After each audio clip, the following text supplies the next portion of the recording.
day I was up in Seattle and Olympia, and I did a time-lapse thing of, what the area looked like and all that. But I realized that there's a lot of people that don't know what Portland really looks like what it really is, how bad it really is. So I figured, just for kicks, that I would go do a little live journey and show you guys what Portland really, really is and what it looks like. So I'm starting in Vancouver. I had a lot of people tell me that they really want to see what the share house looks like, and that's where a lot of the Portland transplants came up and built a camp over here in downtown Vancouver. So we'll start here in Vancouver and then work our way down through Portland. I have not, pre-driven this thing. I have not scouted it out to, make sure I show you guys, the worst of the worst. We're just going to go do a drive, and it's been a while since, we've been down there. So we're going to check us out. So here we go. And we're going to check out the share house. So this house over here on the left, this peach colored thing, I'm pretty sure it's called the share house, and that's what they talk about. As I was sitting here, there was a cop that actually drove through. There's a whole bunch of crap that was sitting in the road, and the cop just drove through it, drove by it, no big deal.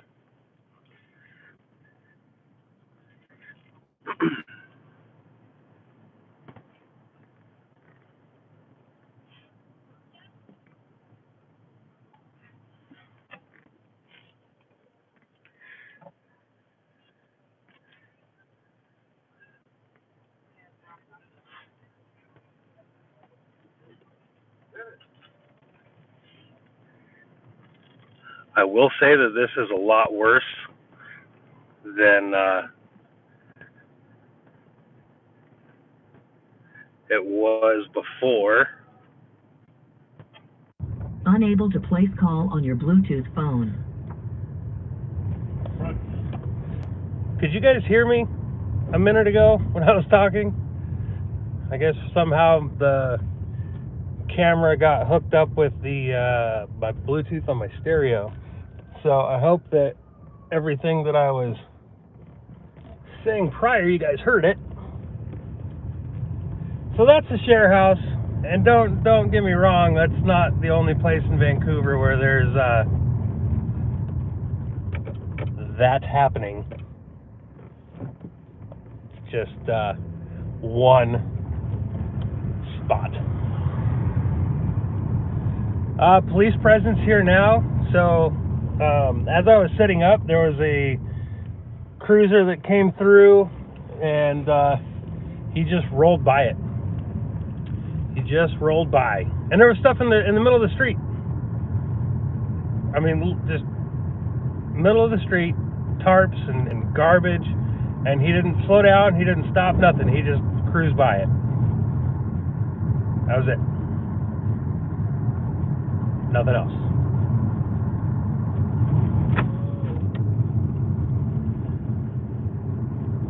No, they get pretty much free reign there. It's pretty bad.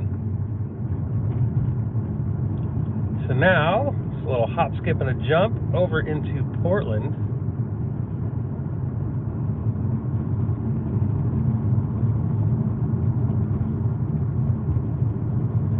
Drive through downtown Vancouver.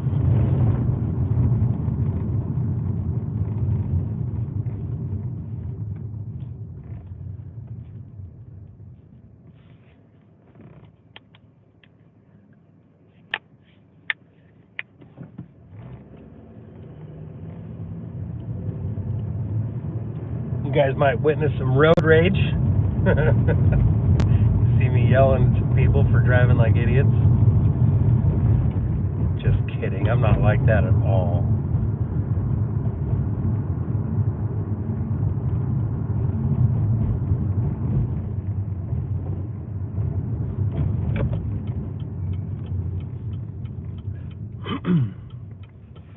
And just so you guys know, I am going to miss a lot of comments if you guys see me stopping at a stop sign or a stoplight.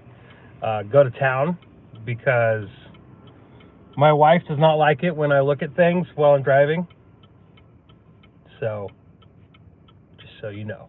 Are people aware of Antifa terrorism? A lot of them deny it. A lot of them say that Antifa doesn't even exist. That Antifa is a myth.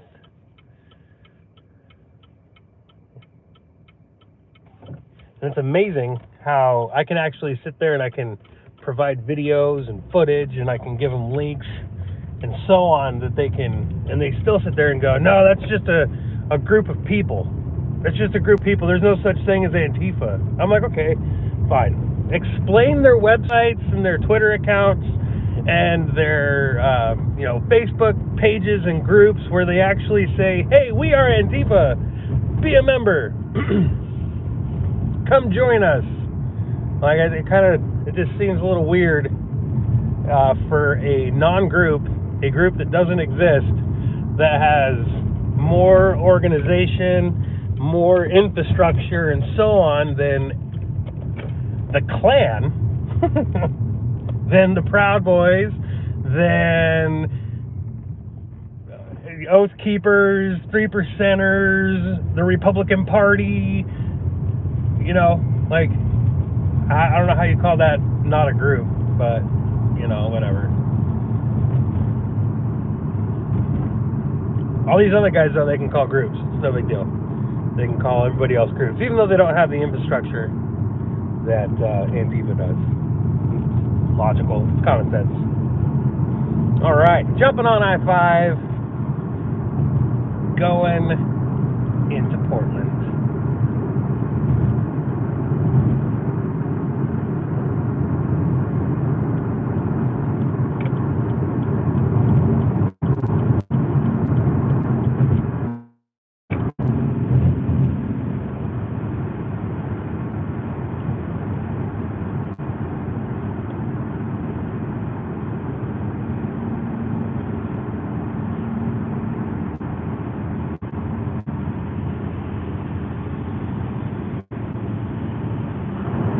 Guys, you're speeding. Speed limit is 50. I'm going 65. That is horrible. Fortunately, we do have rules that we have to go with the flow of traffic. So, therefore, I am technically impeding traffic by not going 75 miles an hour across this bridge.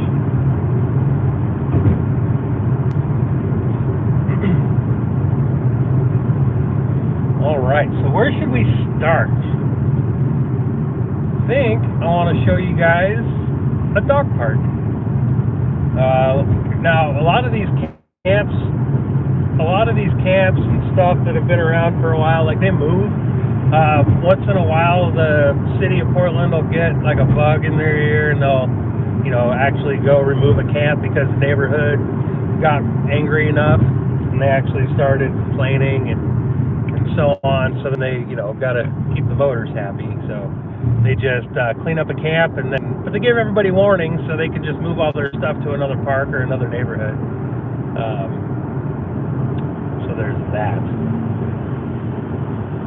So some of these places that I'm going to take you guys might be duds, but we'll be in downtown Portland pretty soon, and don't worry, because no matter what, they'll never be removed.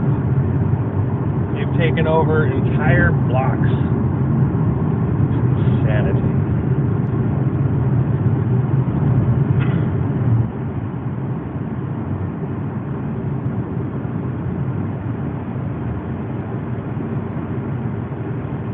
Driving right here doesn't look too bad, right? You like that? Got trees and hills.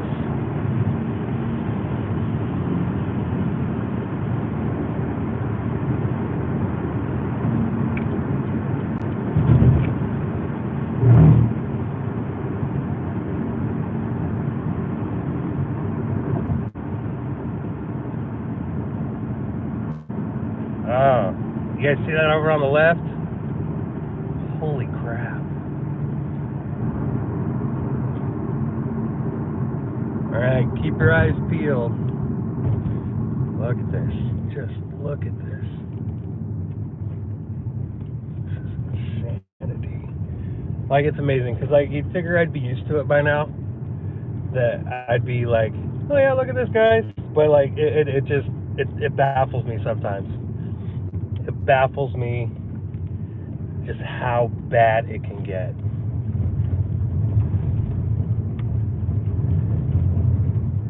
Got cables and stuff over here on the left, over here on the right. Holy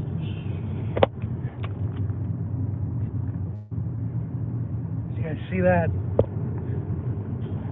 Wow. Over here on the left. This is new. This is new to me. I mean, but these guys have been here for a while. Like, the ground is all tore up. It's just mud. Wow.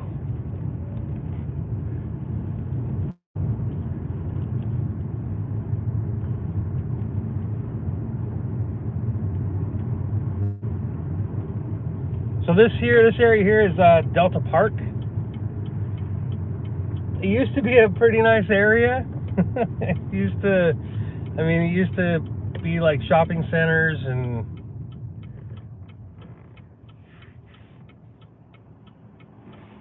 you'll see, some of the shopping areas up here.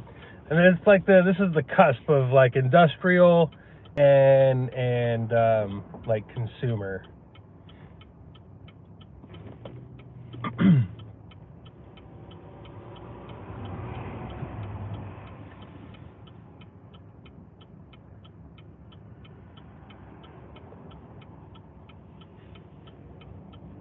You see that sign over there on the left? I don't know if you guys can see it or not, but it says the Delta Park Center, like it's a, like it's a shopping center, like it's a nice fancy place. But talk about, like, how does it make you feel driving through what we just drove through to go shopping? Like, why would you own a business here? I couldn't.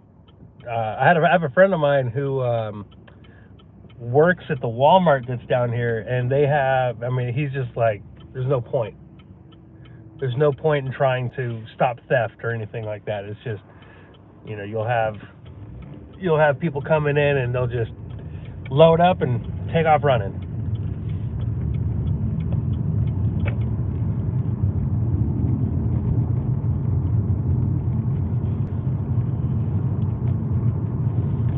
Portland is way worse than Seattle.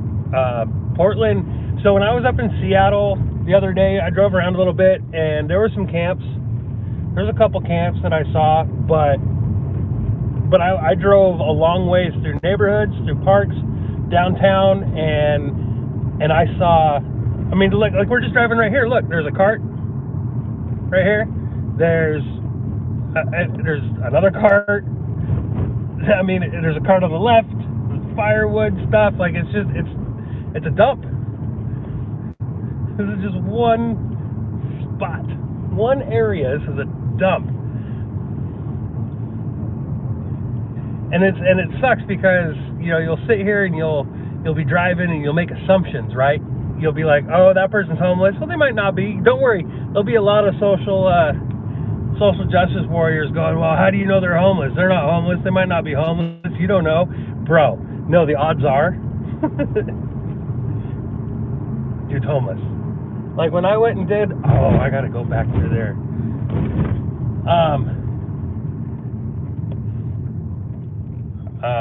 So there was, I went and did a documentary on homelessness in Portland, and I walked up to people and I was like, hey, are you homeless?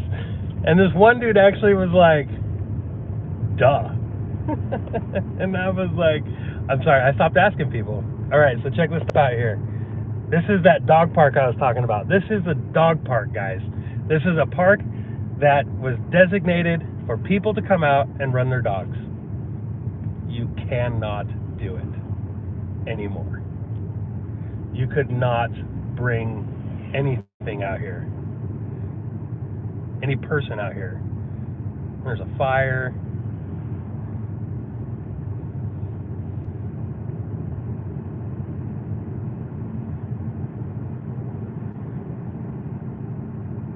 big something up there on the hill.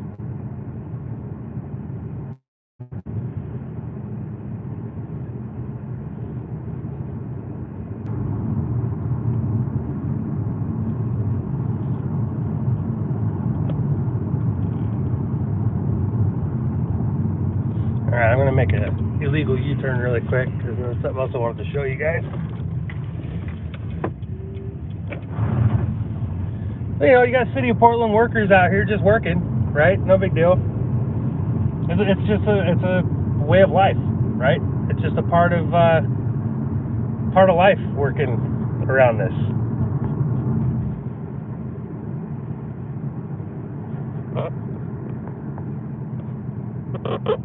There we go. It's a little better. One thing you'll notice in Portland is a lot of them have vehicles. And during the documentary, I found out how a lot of these guys have vehicles. They get donated to them. One of the guys that we interviewed had he had a van donated to him, and he would go around and he would hit every food drop that he could find. And so he'd just go pick up food from all these places, act like it was just you know, just doing his thing. And oh, that was the road I needed to go down. And he'd just do his thing, and then he'd go and he'd sell it to other homeless people. He would go and sell all the stuff that he found to other homeless people. Alright, so this right here, these guys, this is all homeless. This whole block right here, nothing but homeless people. You got RVs, you got cars, you got buses.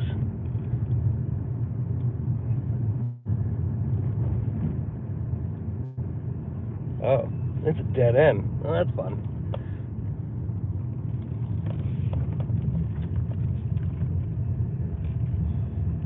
And all these guys, these truckers and stuff, they gotta work here.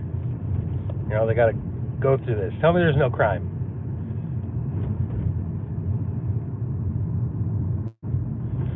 I gotta tell you, so a couple years ago I went to Boston, and I have to tell you that Boston was the most beautiful city I've ever seen. I didn't see a single homeless person when I was in Boston. Downtown Boston. Not one. Is this the Marine Drive area? Yes. This is Delta Park. Marine Drive was right above where that dog park is. Oh, you know what? Maybe we should go up MLK. We'll go up Interstate. Interstate, I think, will be a little bit better. And Interstate will keep us close to the railroad tracks as well.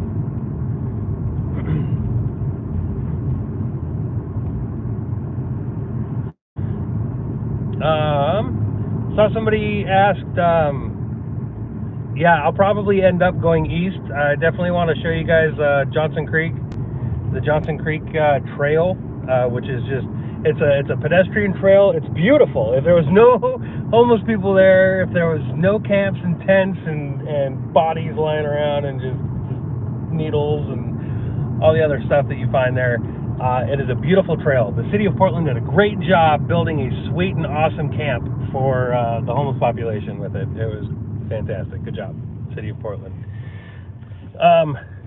So somebody asked a minute ago, what do I think my solution would be for combating homelessness? Just from the documentary I did. So I originally started doing the documentary because I wanted to show the cesspool of Portland, right?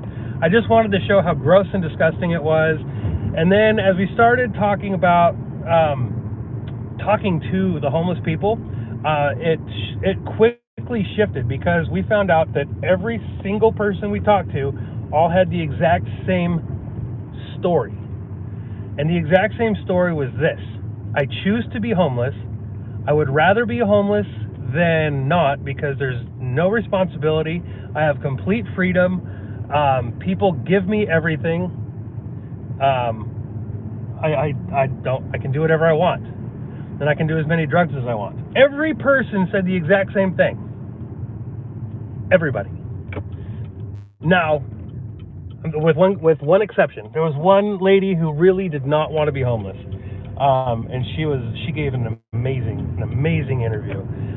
She did not want to be homeless. She was trying and working really hard to stay clean and to try to find a new get into a house, and she really genuinely was like, I hate it. She went through some bad times, medical bills and so on, and then she got into drugs, and it just kept her there. So she really hated it. But everybody else was like, nah, man, this is cool. I got freedom. Why would I do that? Why would I not choose this life? And pretty much everybody said that, like if you starve in Portland, then you're an idiot. Like, you're trying to die at that point in time. And a couple guys said that they've met a lot of people from the East Coast that came over here to Portland, or from California that came over here to Portland, because it's just so much better. It's a better life here as a homeless person. So my personal solution to end homelessness would be cut them off. Stop being charitable. Stop it. Just stop. And I know a lot of people believe that is heartless, and a lot of people think that it is cruel. But it's more one of those things where it's tough love, right? Why enable? If you feed the bears are going to stop learning how to hunt and get the berries and catch the fish. If you keep feeding the squirrels, they're going to get fat. They're not going to be able to climb the tree, whatever, right? So, that's the main thing. If you keep and continue enabling these people, all people, if you keep just feeding them and paying them, and our government pays them, gives them money. There's a couple weeks out of the month where you're not going to find homeless people on the streets of Portland. You'll still see a few, but for the most part, they're in hotels. A lot of people who watch this know who Villain is. Villain's been living in a hotel for a while, and nice car. And he would tell stories all the time about how he'll sit there and there'll be a bicycle with a little wagon on the back of it parked in his hallway, and he's at like the Marriott. So the guy wants to live large for a bit. They did a study back in the early 2000s. They did a study where they found out that most of the people, the average income of the homeless people sitting on overpasses and so on, the average income was $45,000 a year. Sitting on an overpass with a sign. $45,000. And this is early 2000s. That's really good money now, right? Then that was a lot of money. You could really live off of that. And it's just nuts. It's nuts. And doing the documentary, talking to these people, they're like, yeah, it's awesome. It's a great life. It's a great life being homeless in Portland. Yeah, the most annoying thing is when the cops come through and they tell you got to move. But then you just pack up your stuff and you move. And a lot of them are like, if we keep it clean, nobody usually messes with this. But it's really 50-50 on whether or not you're going to find a clean camp. We did see some. There was one lady who invited us in.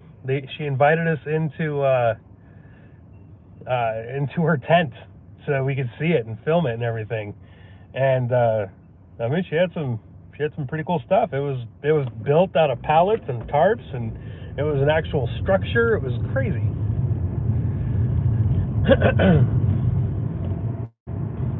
I mean, you could have survived the winter in there. It's just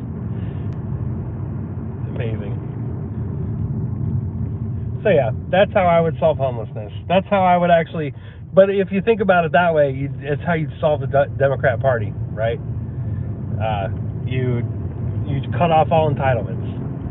Boom, no more Democrats. The only reason Democrats stay in power is because they pay people to vote for them.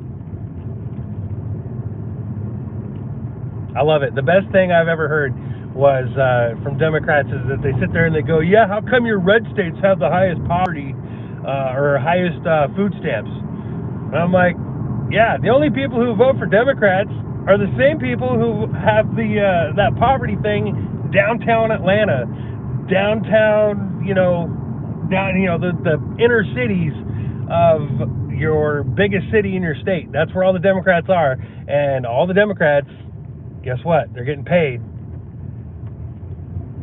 But it's common sense, though, right? We don't like functioning on common sense in this country anymore.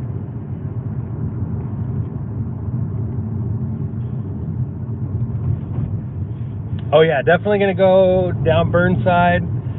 We're gonna zigzag all through downtown, because that way I can show you guys not only the homeless situation and the graffiti and the boards and the just disgusting thing that is downtown Portland. But the one I think I'm probably most quote unquote excited to show you guys is down by the train station. It is rough.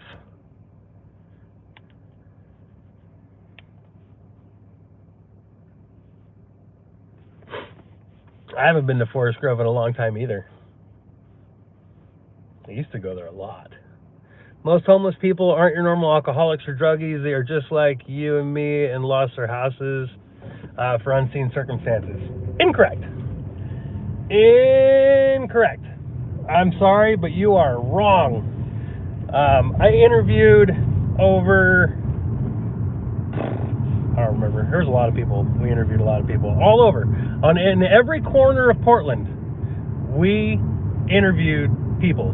A few downtown, a few on the east side, a few down south, southeast Portland, a few up in Delta Park area, a few on the other side of the bridge, and no. Only one person said that they started being homeless due to unforeseen circumstances, medical bills or whatever, but then like shortly after she became homeless, drugs. The vast majority, and the other thing about the documentary that was fascinating to me, because we'd ask people, is it drugs or is it mental illness, right? Because that's a big one you hear a lot about, right? Is drugs or mental illness? And they're like, oh yeah, most of the people who are homeless is mental illness. No, okay, sort of. Everybody told me it's the drugs, and the drugs cause the mental illness. In other words, they're taking the drugs, they're taking the heroin, which is super cheap, by the way. Don't know if you knew that or not. Heroin's super cheap. They're taking meth, they're doing crack. But heroin and meth are the biggest ones. Actually, heroin's number one, meth is number two. And they said that it fries them. They said most of the people, the majority of the people who come out and who are on the streets, and you can tell that they're mentally gone, just fried, and schizophrenic and so on, they said that they did not start that way. They said that it was drugs. 92nd and Holgate Springwater Corridor, yeah. Yes. We interviewed people there. It's a scary place. It is a scary, scary place. I'm a big dude. I went down there with Quincy, black conservative preacher, and a dude that was bigger than me. All three of us went down there and we were like, oh, bro. we wanted guns. Like it was sketch. And I don't get heebie-jeebies easily. Like, you guys have seen my footage, right? I got in the middle of Antifa where they really don't like me, and I'm fine, right? Head on a swivel, whatever, but I'm calm and collected and good to go. But going down Springwater Corridor, interviewing people, and having people walking by gacked out of their heads or just weird. Like, we were all like, we should have worn vests, or something. Like, we were like, this isn't safe. I've been in a lot of really unsafe situations, and that's a very unsafe situation down there. I do not recommend people going down. And the other thing I don't get, Springwater Corridor. So for those of you who aren't familiar with the area, Springwater Corridor is, I call it Johnson Creek Trail or whatever. But anyway, so it's this beautiful trail, right, that was built, goes along the Max tracks, which is, Max is what we're driving along here. It's a transit train thing they got. And it's paved, it's all nice, great for walking, running, whatever. And it became this big giant camp, right? So people still jog on it. People still use it. They still traverse on that trail. I don't get it. I don't see how people feel comfortable. I mean, how are you okay with it, first of all? But how are you comfortable jogging through? People get murdered there. People get raped there. People get lost there. It is a bad place. And if you're local enough to go jogging down there, you know that. Why is this light turning? Oh, I guess that makes sense. It baffles me. It just baffles me. So you guys would figure that, like, I'm driving down this road right here, it'll be like the worst of the worst. It's really not. Like, interstate, it's right along the industrial area. It's right along the train tracks and so on. You'd figure that there'd be a ton of camps here. You would be wrong. Now, sometimes there are. Once in a while there might be a camp or two, and you'll see some tents, but you'll find more of these camps are in more populated areas, closer to businesses, closer to houses. Zombie, you've been looking for the bad so long that you can't see anything else, son. Nope. That's incorrect as well. See, I'll go with the reverse of that. You are blind to the bad so long that you excuse the bad so long. See, this is the thing. This is the difference between right and left. Right here. There was a quote-unquote insurrection at the Capitol, right?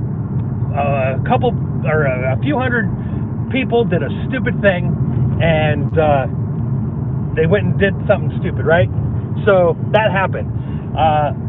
Conservatives condemned it because it was bad. Conservatives sat there and said, that was bad, don't do that, bad behavior, don't do that. Democrats said, that's bad, don't do that, bad behavior, terrorists, blah, blah, blah, right? But they didn't say anything for 5 years.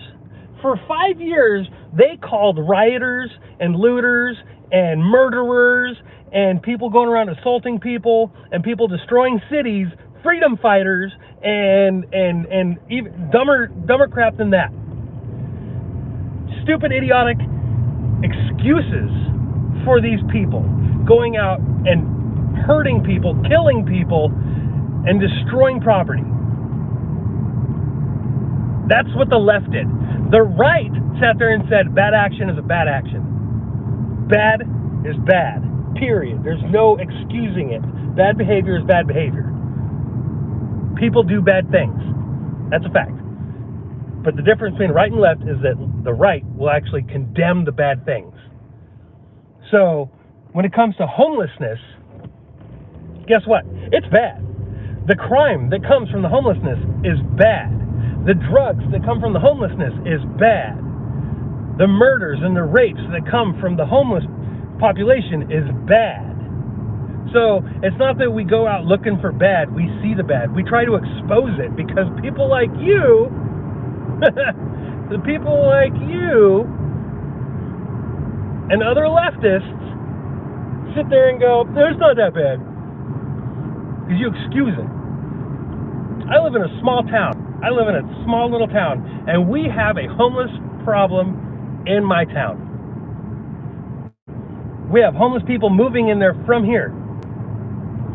And so I brought it up. I brought it up on a local group, and I took a picture of this dude sleeping on a bench, and garbage was everywhere. And I go, "So what do you guys think about this?" I left it open-ended. And people sat there and they were like, "Well, somebody should go clean up the garbage." Or they started attacking me. They started attacking me for not picking up the garbage, for taking a picture of a guy on a bench and not picking up the garbage. They said I was a piece of crap. But very few people were like, "Hey, there's a homeless dude sitting there." As a matter of fact, when I brought it up, they were like, "Well, he could have just been some guy sleeping." I couldn't believe it. Could not believe it. I was shocked because people would rather turn a blind eye, would rather just play ignorant than actually address the true and real problem. It makes me sick. It makes me sick, the delusional fantasy world that the left lives in. It sickens me. How they can actually sit there and go, "We have the moral high ground because we care about people and we just want everybody to get along and unity and just love and rainbows and butterflies and just make love, not war," and then just be the biggest hypocrite pieces of crap that the world has ever seen. Oh, it just makes me sick.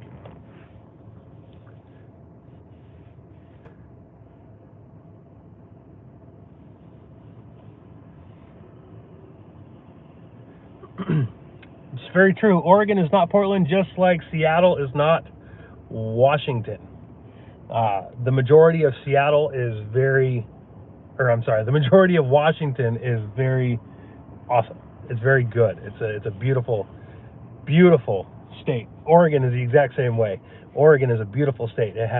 We have everything in the Pacific Northwest. We have deserts. We have, Washington has a rainforest. We have volcanoes. We have the Cascade Mountain Range. We have sandy beaches. We have all sorts of just awesome and amazing beauty and so on in these states, Washington and Oregon. And there's another camp coming up here on the right.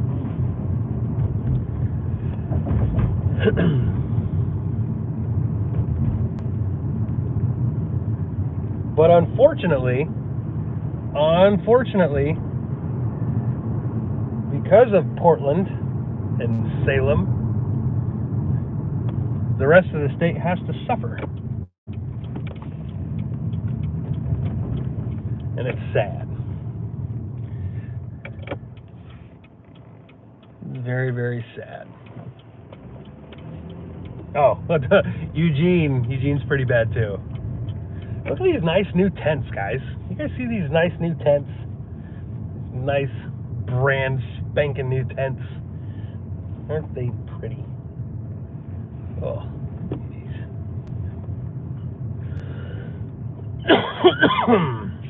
Pardon me. All right, let's go find a bridge and go downtown.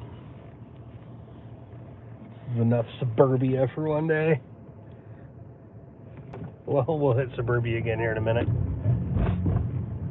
Get out of the way.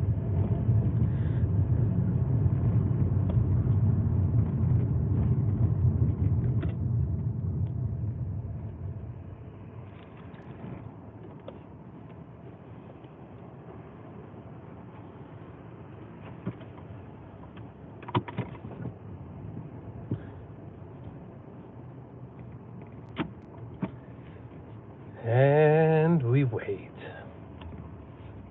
So hey, how you guys doing? You guys liking the tour of Portland so far? You know, here's the other thing too, right? This building right in front of us, the convention center, it's pretty. right? We have lots of gentrification going on in this city. We have a lot of areas that are now not as disgusting as they once were. Problem with that is that it just means that they moved. But don't worry, you go through, was it Vancouver, North Vancouver Avenue or whatever it's called, is, it's super gentrified now. It has those cookie cutter apartments that you see everywhere getting moved in. And, don't worry though, there's still homeless people sitting on the benches. Still garbage everywhere. But you got their people walking around, walking their toy poodles and chihuahuas and sipping their fancy coffees. Gentrification is racism and bigotries. I watched a hearing in Portland. You jackwagon. God, I hate Oregon. Guess I'll just go straight. Make up your mind. Get out of my way.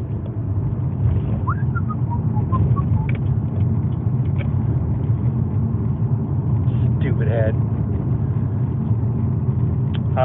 Is it worse than Seattle? Yes. It is most definitely worse than Seattle. I don't necessarily know if it's worse than Tacoma. Tacoma is bad all in its... Tacoma's got its bad problems. Alright, see if I can get over here so I can cross the Burnside Bridge.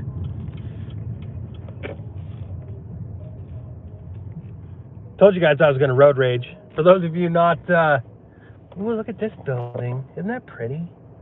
Welcome to Portland. This is the Portland we want you to see. It's so pretty. It's so pretty.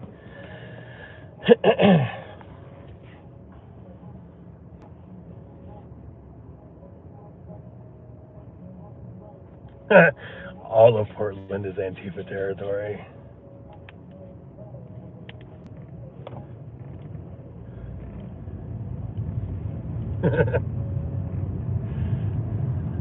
All right. Oh man, I messed up. Oh, shoot. We'll go down a little further. I gotta get back over. I done screwed it up. I screwed it. Nothing to see here. It's all good.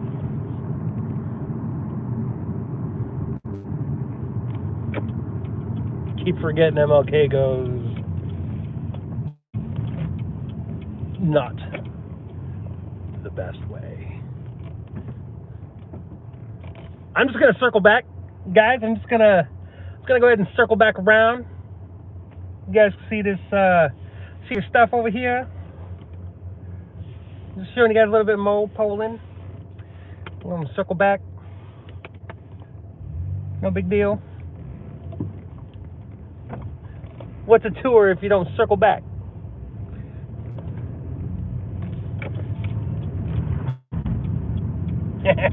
There we go. You know, the other sad thing about Portland is, I was born and raised in this area. Look at all those cans. Woo. Anyway, but born and raised in this area, and there's a lot of history here. There's so much history here, and don't get me wrong, there are some beautiful neighborhoods here, like 100-year-old houses, beautiful like just lanes and just tree lined, just beautiful areas. And you'll be driving through one of these beautiful neighborhoods and looking at these old Victorians and these old just amazing that you would never imagine you'd find after like doing this little tour here. And then you'll come up to a park and there'll be 200 homeless people taking over the park. And it's just sad. It's really sad. Saturday market smells like a urinal. Matt, you are wrong. Portland smells like a urinal, sir. It doesn't have anything to do with Saturday Market, man. It is Portland. Portland, oh, smells like a urinal. You cross the bridge, my wife, no joke. We cross the interstate bridge, and it's just, my wife goes, oh, I want to go home. I want to go home. I don't want to do this anymore. I'm just like, I'm sorry. It is a urinal. As a matter of fact, you know, you are correct. Oregon, Portland is a urinal. And they have a law on the books saying that it is okay for you to pee and poo in public. Which I never really understood the whole, like, how that gets by the whole, you know, public indecency thing. But yeah, it's totally legal. Totally legal to just, you know, pee. There was a bar back in the day that in Portland that people peed on the wall in front of the bar so often that they were like, you know what, let's make an investment. Let's make a waterfall, like a fountain, like a waterfall, so that way when people peed on it, we'll just it'll wash away. It'll wash it away. Ugh. Disgusting. All right, guys, welcome to downtown Portland. There is a Mission right here on the right. You come down here at night or dinner time. Oh, it's the Employment Access Center now. That's interesting. Okay.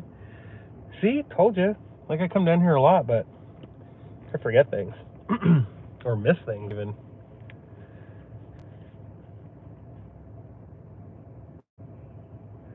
And but yeah, you still come down here towards the evening, and that whole sidewalk there to the right is completely just people. All right. And now we're downtown, where it can smell like pee. Downtown, going to Chinatown. See.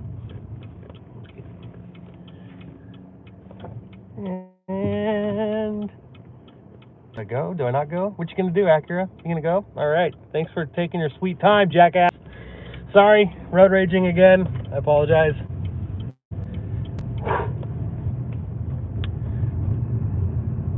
Reparations now, end the war. I know you guys can't see all the graffiti and stuff, but I'll read you what I can.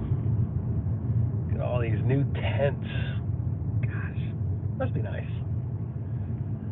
Must be nice.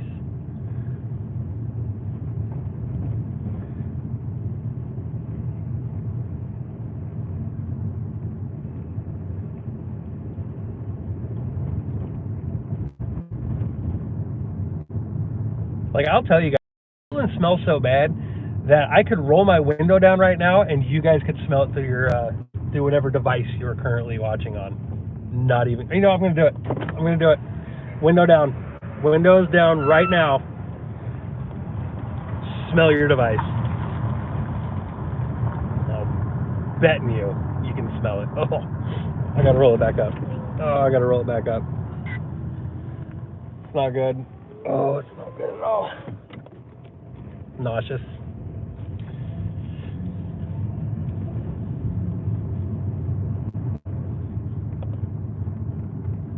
All right, so here is the train station and bus station.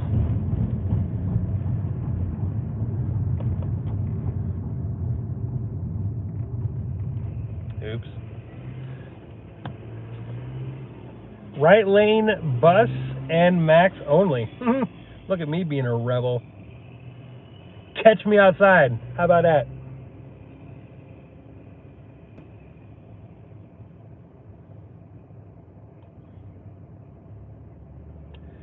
Just everybody just going about their day.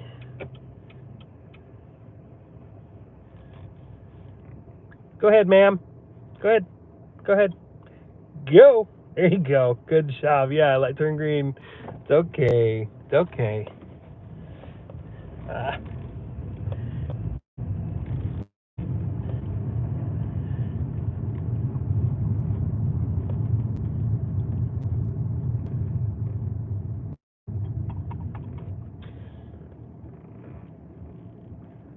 So I don't necessarily know what's inside that fenced area right there with the razor wire, but it looks like tiny houses. And some busted up tarps.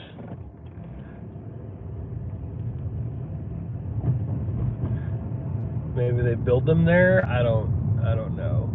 The crazy thing is that you'll find fenced in areas that they like designate for like a homeless camp, but yeah, a boarded up building.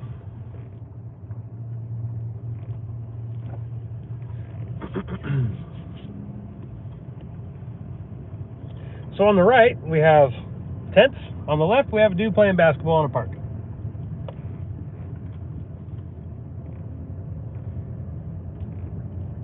I couldn't do it. I could not live in a place like this. And yet somehow these are the most populated areas in the country, or these downtown things. Like, what part of this life do you like? What part of any of this is appealing? The convenience? Like, is that it? Like, is it just laziness? Like, everything's so convenient and easy to get to and find. You can one-stop shop. Like, I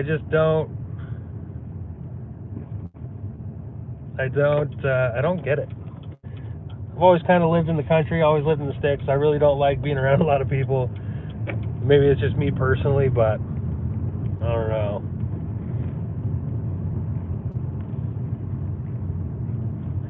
I don't get it. Back in the day, there's the Pearl District. It's where kind of the higher class, I guess you could say, kind of yuppie nightclubs and bars and stuff are at. And it was a pretty nice, pretty part of town, downtown, I guess you could call it. But even then, I'm just like, it's concrete. I don't get it.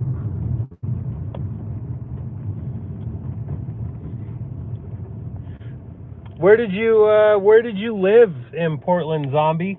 Were you downtown, or were you over on the east side, or south, or north?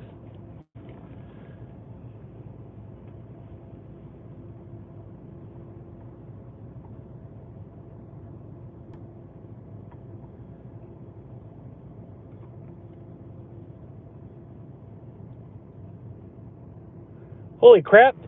It's Dustin. There's Dustin. Oh,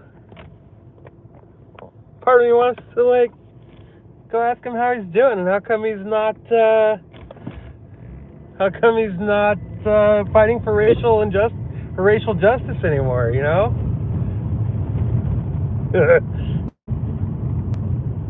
That is awesome. Oh, little fella. That's amazing. What are the odds, right? What are the odds?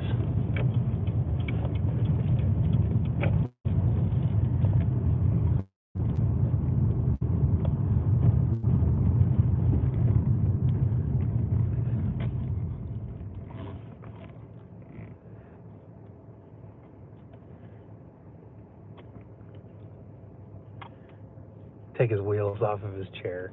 No. It's not nice. Even with all the crap and all of the bad things that Antifa has done to me and to people that I know and care about, and so on, I have never put hands on Antifa. I've been bloodied by Antifa. I've been insulted by Antifa. I've been bear maced by Antifa. I've been, so on by Antifa. And I have yet to put hands on Antifa. Ever.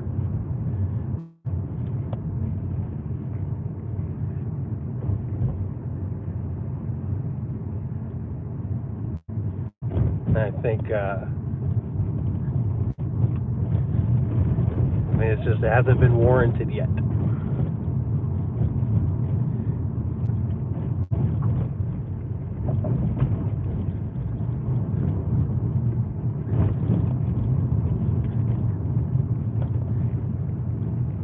take you guys down. Oh, see, here's one of the things that Portland is very famous for is all of their what do they call them? Food carts. Back in the day, we called them roach coaches. But food carts, you'll find food carts all over the place. And I'm going to show you some right now. Yeah, took out a whole driving lane for bicycles. Douchebags. Hate this town.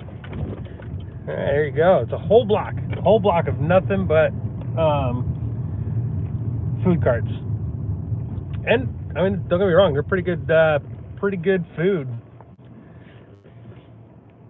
Some of them are pretty good food.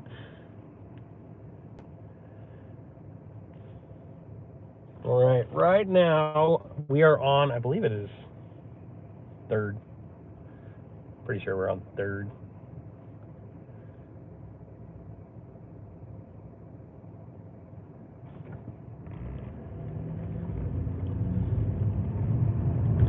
I'm gonna go in front of the that big tall building up there.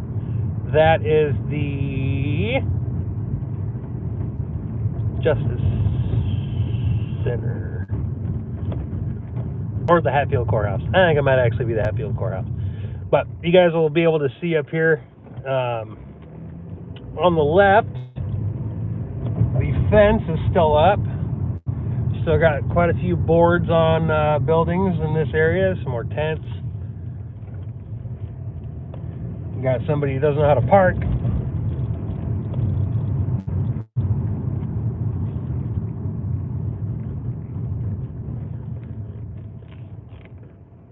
Yeah, that big tall building was the courthouse.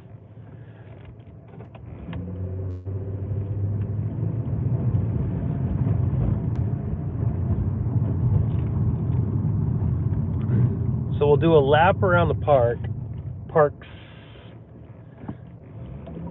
Lonsdale Square right here on the right, Chapman Square coming up on the right.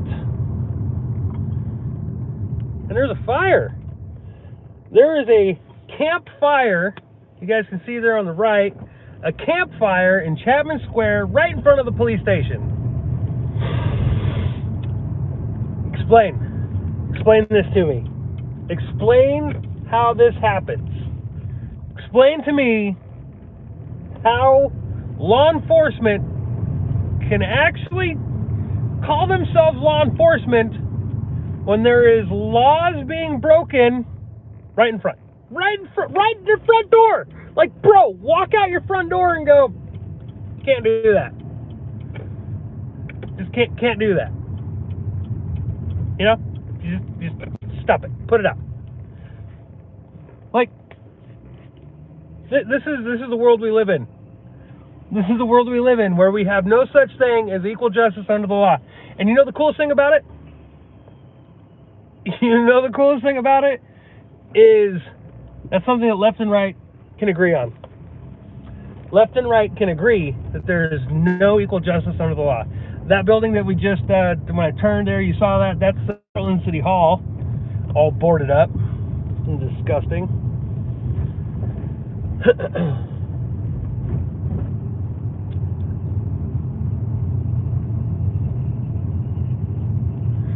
Somebody just, I saw at that last stop there at that turn, somebody goes, explain why you're not calling the fire department. Why would I call the fire department?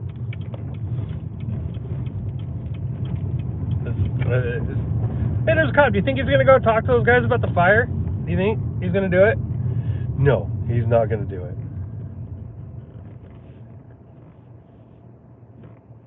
Hey, I just saw somebody say, rest in peace, Fry's. I'm actually headed to Fry's when I'm done with this stream. So, what do you mean?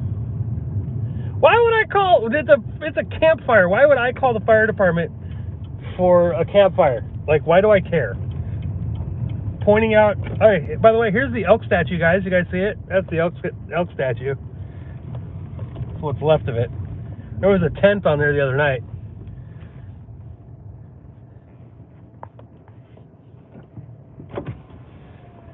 Check it out. In a horrible place like Portland, look at the pretty. You guys see the pretty?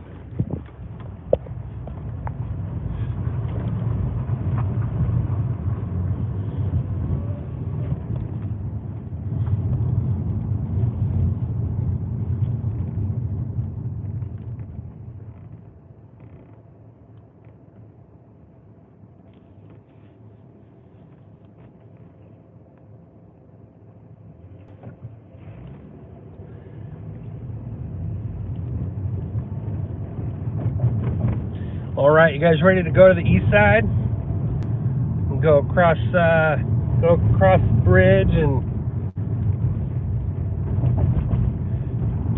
show you guys the east side, suburbia.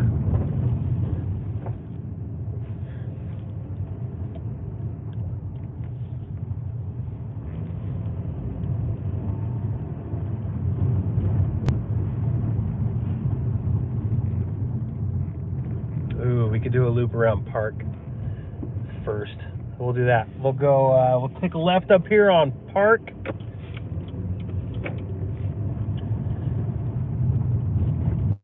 Oh, it's cleaned up.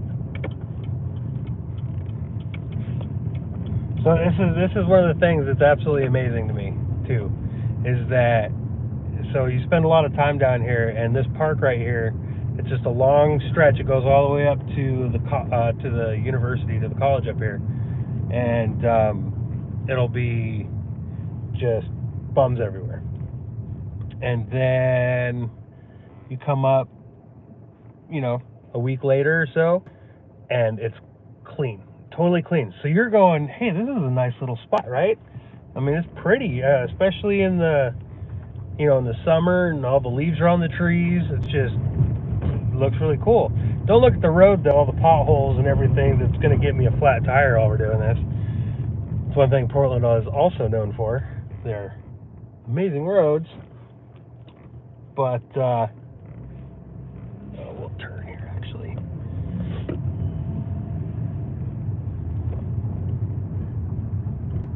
There's the gay church. It's called the First Christian Church, but it's a 100% rainbow. They have a lot of events there, a lot of LGBT events. It's one of those.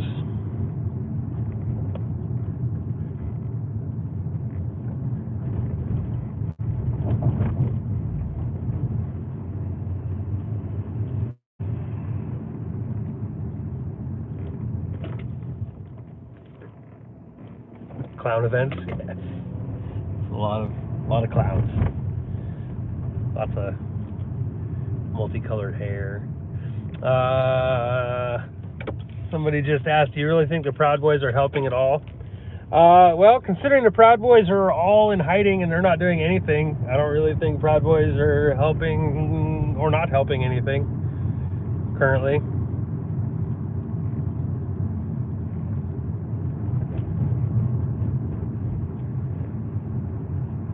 The Proud Boys did help for a while, and then unfortunately some stuff happened, and now they're not.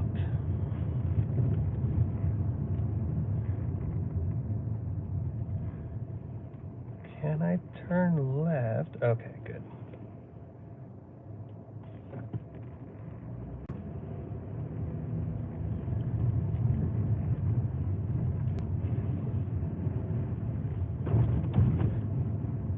Big hole in the ground up there. The Proud Boys were, so I see somebody talking crap about the Proud Boys now, so I'll just go ahead and I'll jump on that one real quick. So the Proud Boys were the only people on the right who actually had the testicular fortitude to actually stand for freedom. So if anybody, anybody on the right wants to talk crap about the Proud Boys, the Proud Boys made some mistakes, obviously. No, I'm just saying anybody. The Proud Boys did make some mistakes. Some did, not all, but some did. And but they did a lot of good. They were the only people that actually went out and helped defend people, who actually stood up for people to have an event, a peaceful event. I think that the Proud Boys right now should stop hiding. I think the Proud Boys should just come back out and be like, look, we didn't do anything wrong. We haven't done anything wrong. And that's the thing that bothers me the most about the right. I get accused of stuff all the time, but I'm not stopping. I don't slow down, right? And I'm just one guy, I get it. But I don't stop. I'm not going to stop. I'm not going to stop doing what I do because people call me names. I'm not going to, like, I've been called a white supremacist by Nancy Pelosi and Maxine Waters. Like, hey, cool. I don't care. It didn't stop me from going to San Francisco. It didn't stop me from going to Berkeley.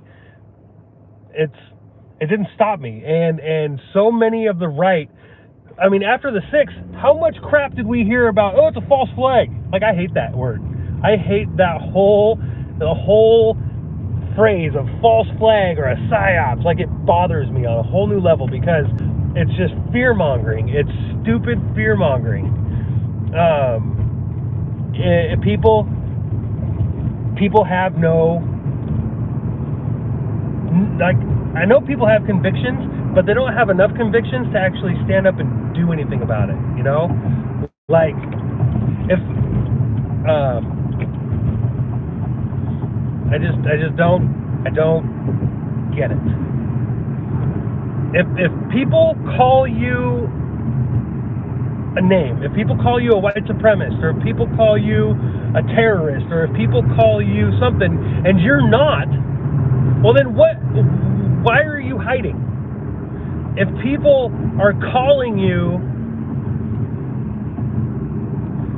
names, if people are calling you hateful, and you're not hateful, you're not being hateful, then why are you letting them control you? Why are you letting them control your fear or not fear? Like, I don't get it. I'm not a racist, I'm not a white supremacist, I'm not a Nazi, I'm none of those things, so I don't care what I get called. I'm not a domestic terrorist. I don't, you know, maybe I do espouse extreme views, right? Maybe I do talk about extremist things like freedom and liberty, which are apparently extremist things nowadays, right?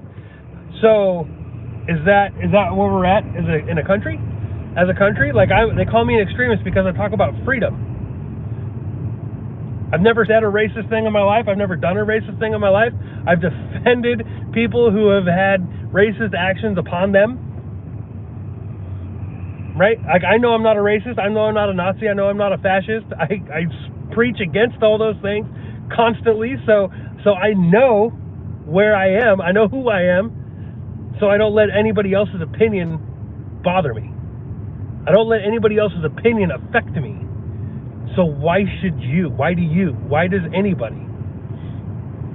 Somebody said a minute ago, I'm just one guy. Cool, I'm just one guy. I'm one guy who has a fairly large following. But what could you? So I mean, I'm a target, right? I'm a target. I get harassed daily. I get people bothering me daily. I get if I go out and I do things, like I have to wear a mask sometimes, you know, in places in Portland. Like, I didn't wear a mask today because, I don't care. It's daylight. Nobody's looking for me. But sometimes when I come down here at night, I put on a mask driving around in my vehicle so that people don't identify my vehicle and can bother that.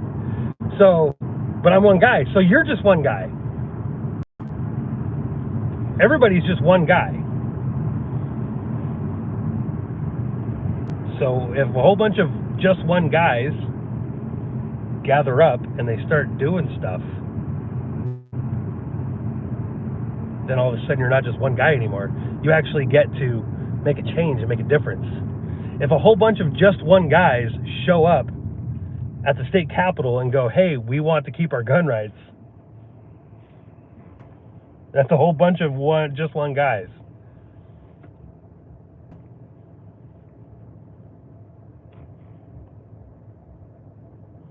DSWP, who are you talking to and what's going on? Like I said, I can't read the comments and stuff as I'm driving, so now I'm seeing stuff.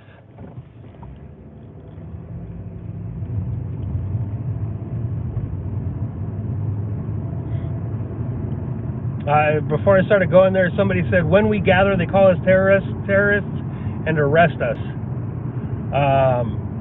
No, they don't. They call us terrorists, sure, but they don't arrest you. They only arrest you if you actually commit a crime. Like, they arrested Alan Sweeney. He pulled a revolver, a big revolver, and pointed it at somebody during a rally downtown. So he committed a crime. Chandler, they arrested Chandler Pappas in Salem because he bear maced 6 cops.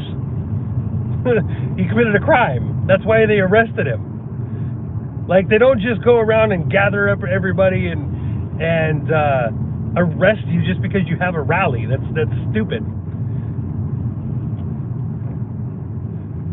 It's never happened. They can call you whatever they want. They can build a file on you, whatever you want. So if you do stupid things, if you break the law, they will arrest you. If you're simply peacefully exercising your right to free speech, they don't arrest you. So for the Capitol riot thing, they arrested 85-year-old guy I saw. Was he in the building?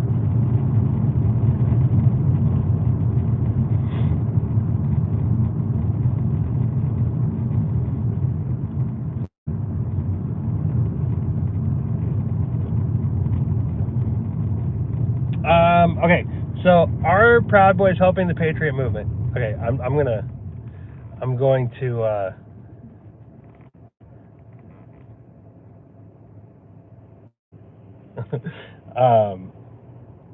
to focus on that for a second. So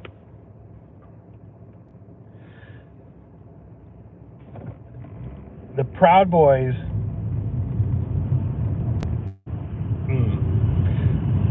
are they currently helping the Patriot movement? No.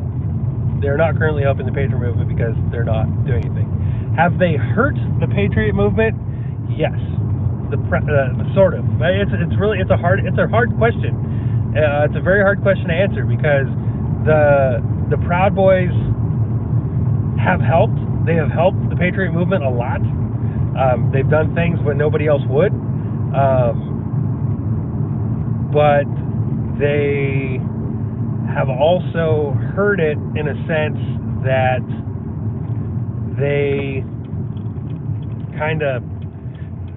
backed off. You know, instead of having convictions, they backed off. Like the Oath Keepers. Oath Keepers are a great example. Oath Keepers are a great organization. They're not racist by any stretch of the imagination. They started to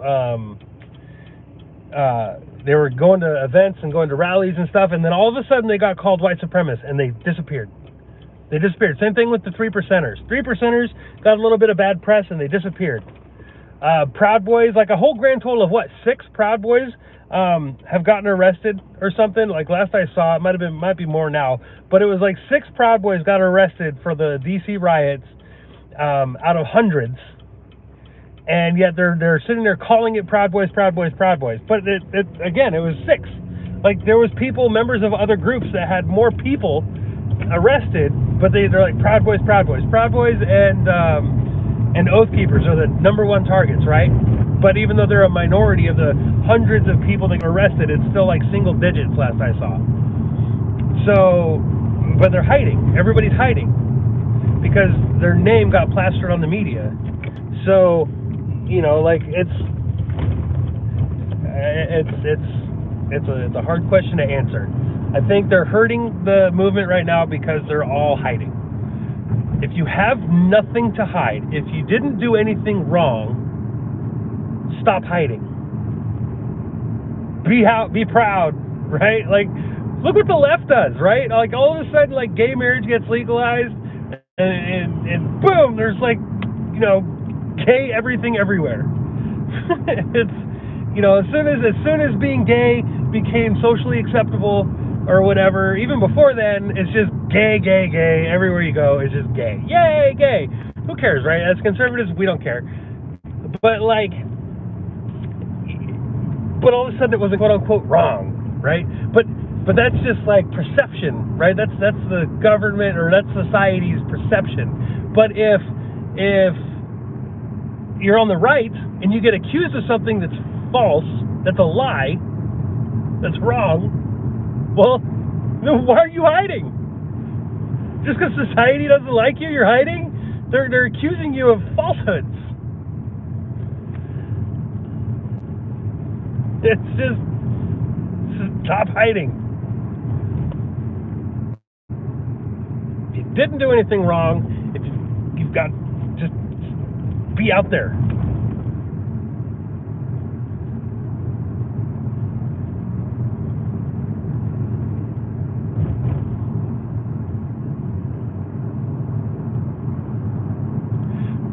I saw a villain say that Alan Sweeney pulled his pistol in self-defense. No, he didn't.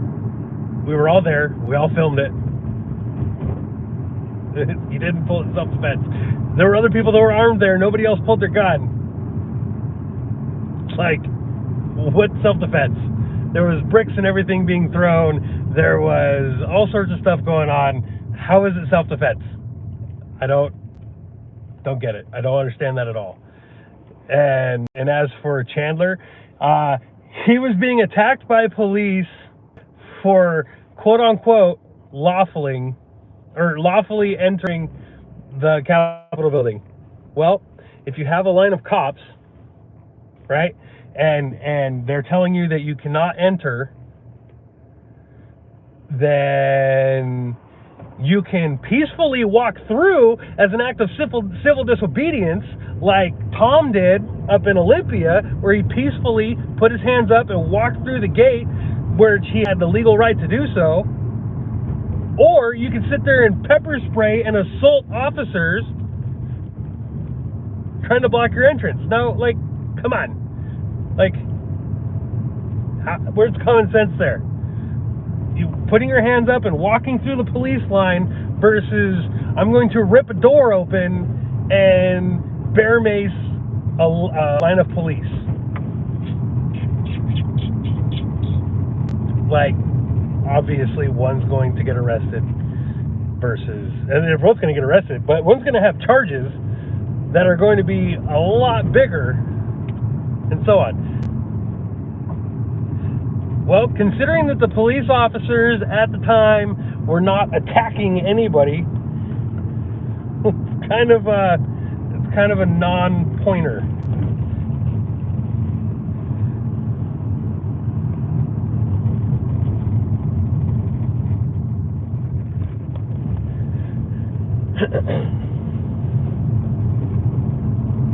When the police are sitting there telling you cannot enter the building, and you forcefully enter the building, and the police are telling you that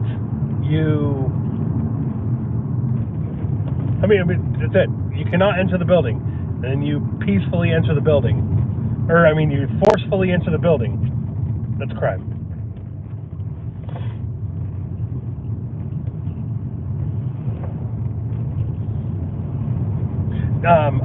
Jerry, right? Jerry sat there in the middle of the floor and he sat down. That is civil disobedience. That is a peaceful protest. He's like, I have a right to be here, so he sat down and then he was arrested.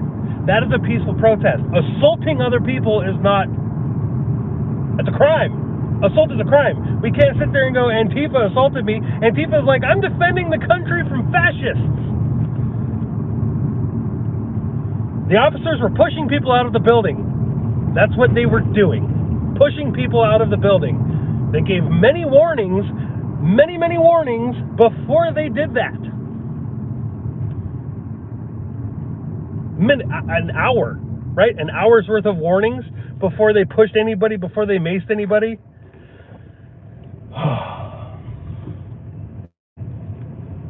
Self-defense is not assault. Well, when you're sitting there bear macing cops through a door before the cops bear spray you, that's assault. When the cops retreat and they give you the room and then they close the doors and then you rip open the doors and then bear spray the cops again before the cops bear spray you, that's assault. I'm just saying. It's, like, you filmed it, bro. You saw it. I watched it. It's all right there. I'm just saying. It was so bad.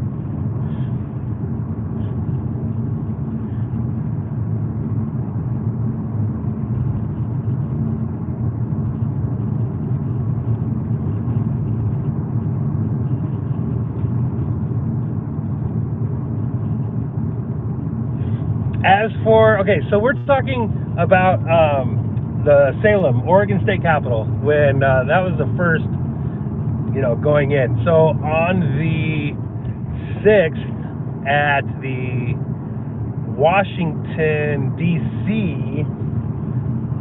Event, yes, I saw footage of people letting them in. I saw, there's footage of that. So there's like a lot of stuff going on with that.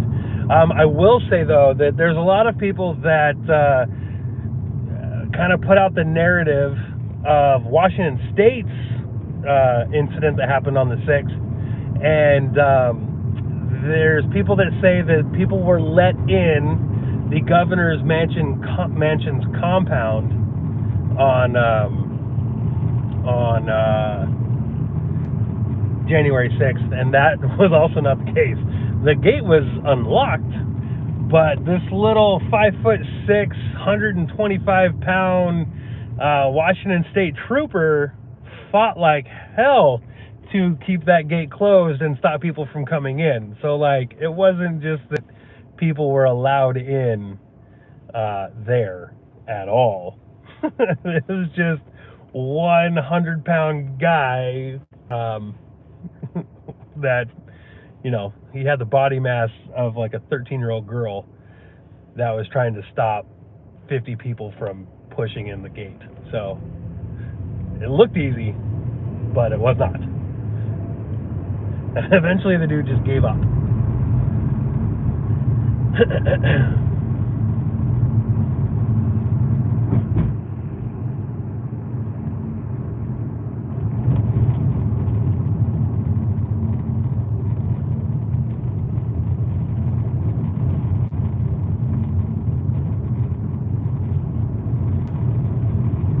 Yeah, I saw the video of the cop saying, "Let them in, just this one group." I saw that video too. So this is the east side of Portland. I have a minute to go back. And this is, it's not bad. A lot of shopping. There's a guy. Here we go. Here's a guy on the right. Yeah. Seeking kindness, stranded. God bless. Bet he's not. Especially with his little dogs. Bicycle.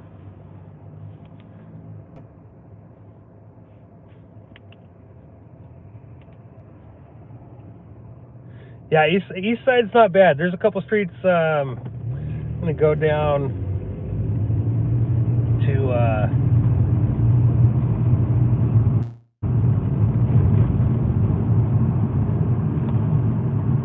let's see. We're on Stark right now. Let's find a nice little spot and head south.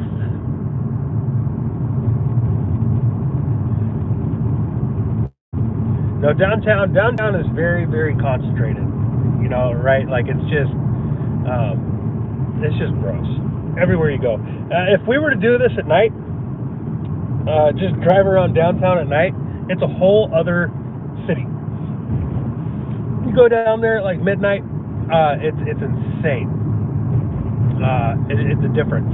There's people walking around, but it's like all homeless people. That is when Antifa is not out and about doing stuff, which they're not really doing anything anymore, because why? You guessed it, guys. Racial injustice has been solved. Apparently.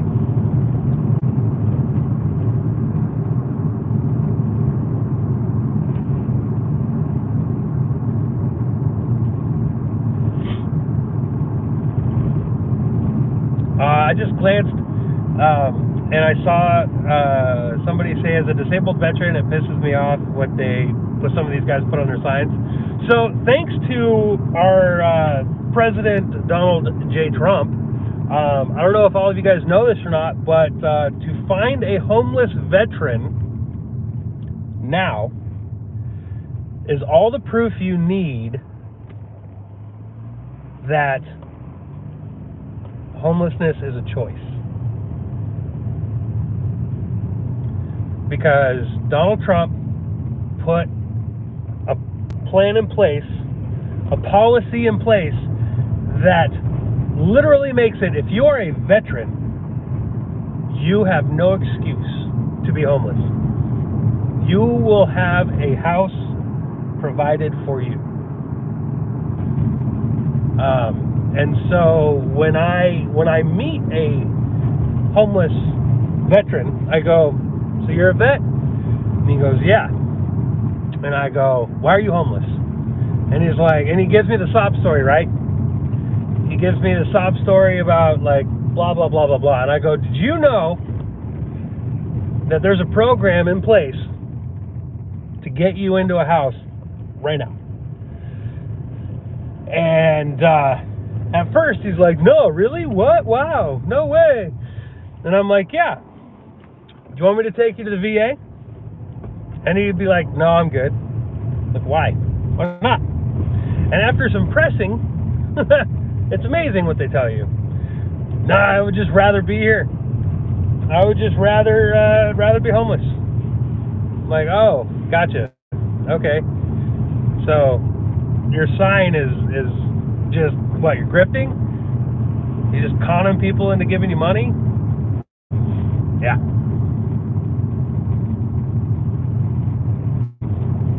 Bothers me.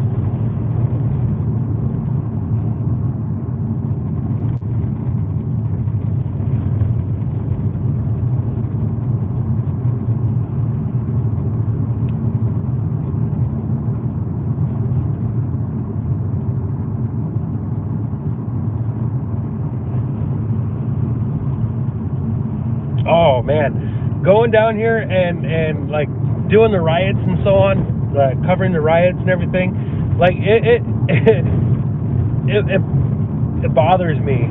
You know, people. I'll listen to a lot of the bleeding hearts, a lot of the people who just sit there and no matter what, they're like, you know, homeless people like need our help and so on and so forth. And they really give that whole, like, we need more assistance, we need more government assistance, and so on. And I'm like, homeless people in America, you find me a homeless person in America that doesn't have a smartphone. Find me one. I'll find older people with flip phones just because they don't like the technology. But find me a homeless person without a smartphone in this country. You won't be able to do it. Like, you go downtown, you go anywhere, and you'll see people, like, hanging out at the library, like, plugged in. Homeless people at the library plugged in, or like, it's just, it's amazing to me. When I worked at Safeway, when I got deplatformed, I worked at Safeway for a little bit. I was a manager there, so I'd spent a lot of time at the, customer service counter, and we had a lot of homeless people that came in, getting Western Union from family members. Well, quote unquote family members. Some of them were, because it was like the same guy, same name, you know, whatever. Other ones were, we had a lot of girls that would come in and they would get Western Unions from people from all over the country. Never shared the same name, but whatever, you know, whatever's clever. But yeah, so. But every one of them that came in there were like, "Yeah, so this is my uncle. He's sending me like $50 for a phone card." And I'm like, "Oh, do you want to buy your phone card here right now?" And he's like, "No." And I'm like, "They cost the same everywhere you go. Like, do you want to buy the phone card here? Like, it actually saves you money if you do it. Like, you get the fee taken off." And they're like, "No, I'm okay. I don't need it right now." I'm like, "Oh. All right."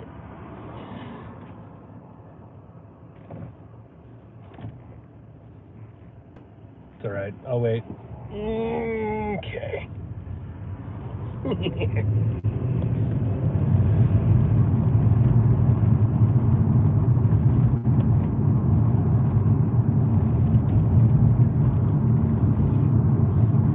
Oh, it's a huge racket. You bet. Like, it's crazy.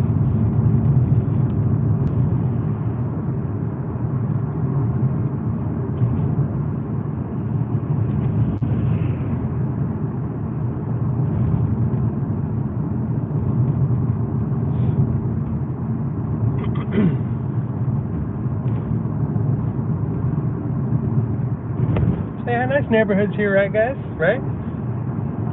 Hey, this is fun. I don't know if you guys are like enjoying this as much as I am, but I mean, this is America, right? And all I care about is me anyway. But I'm having fun. This is a good conversation. I like it. And I see you guys are having your own conversations, which I can't read because I'm driving. I keep seeing like names. So like I know I'm missing stuff. Let's see, Division. I'm gonna go down Division a little bit. It is a beautiful day for the drive. You bet it is.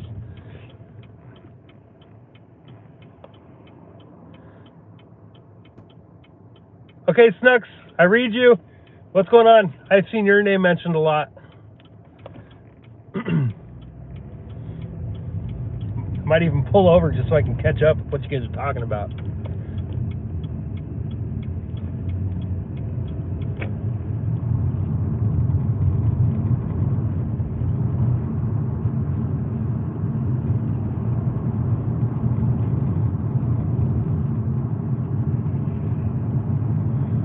The temperature right now is 50 degrees.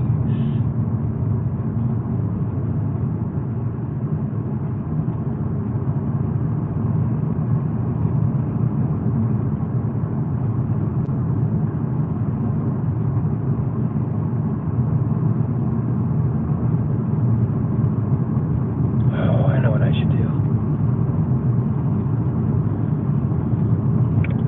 I'm going to stop going east, and I'm going to go south and then back west again and jump on 82nd.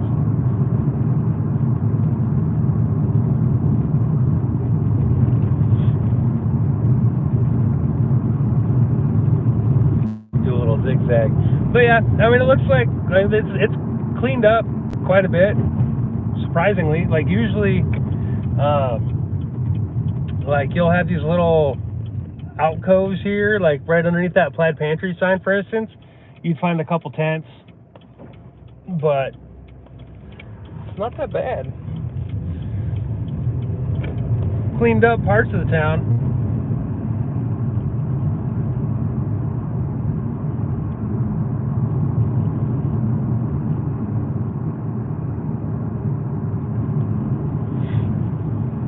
Do you guys all know, do you guys all understand that Trump will be 78 years old in 2024? Like, like, think about that for a minute. Like, do we really want Trump to run again in 2024 at 78? Like, if he runs, he better have a incredible vice president. I don't think he's going to run again either. I guess we'll find out at CPAC, but still, that's, you know, it's still 3 years away before the campaign starts, right? Like, I don't think Trump will run again. He might, but I don't know. Yeah, the same age that Biden is now. It's true, but we all know Trump's not. Biden's not doing his whole term either. Like, come on, we know he's going to be leaving for due to health and cognitive disability.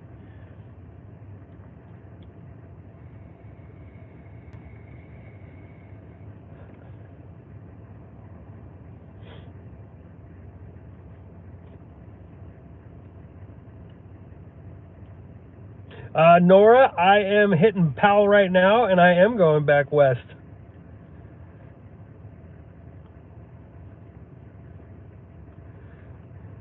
So good call on that. Come on, man.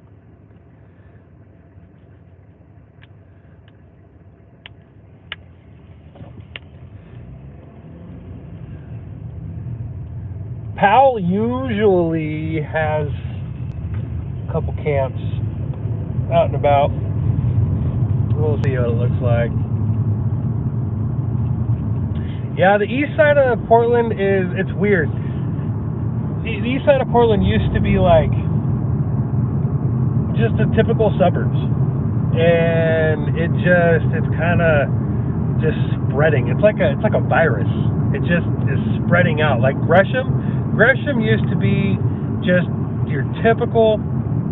It's the east side of Portland, like just east of Portland is Gresham, and it used to be your typical suburbia, just straight up typical suburbia, and now it is just dirty. It is dirty. Everything is debatable, but math and love, I would beg to differ. Common Core says that math is now totally debatable, and that there's no such thing as absolutes anymore when it comes to math, and that is our education system today. So sad.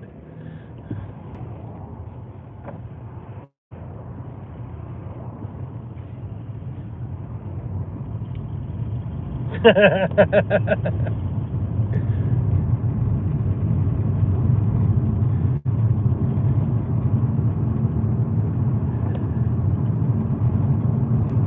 you guys hear that, what is it, California? No, gosh, I can't remember where it is now, but there's a place, state, I think it's an entire state, maybe Illinois, I don't know, I don't remember. Look it up, it's awesome. They actually want to make it illegal to, or not illegal, but against policy to force kids to show your work.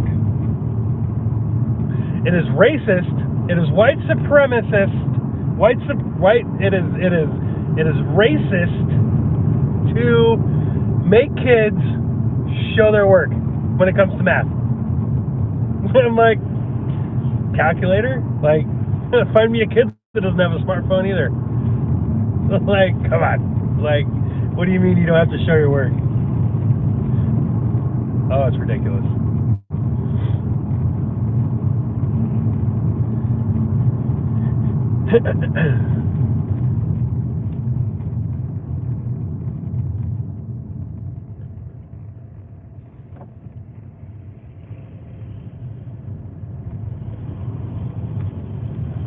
Illinois is trying to ban sales of Grand Theft Auto 5. Well, I mean, coming from a guy who only played the original Grand Theft Auto and has only heard about what the new Grand Theft Auto is like, I'm okay with that, I think. I don't know. Bam! Sorry, driving again.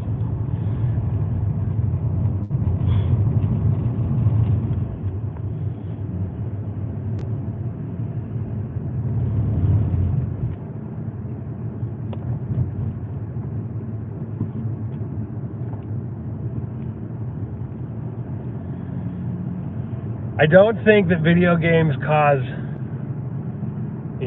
like all the studies, right? Video games cause mass shooters and so on. Like, if that was the case, like, we'd have a shit ton, sorry, pardon the language, we would have a whole,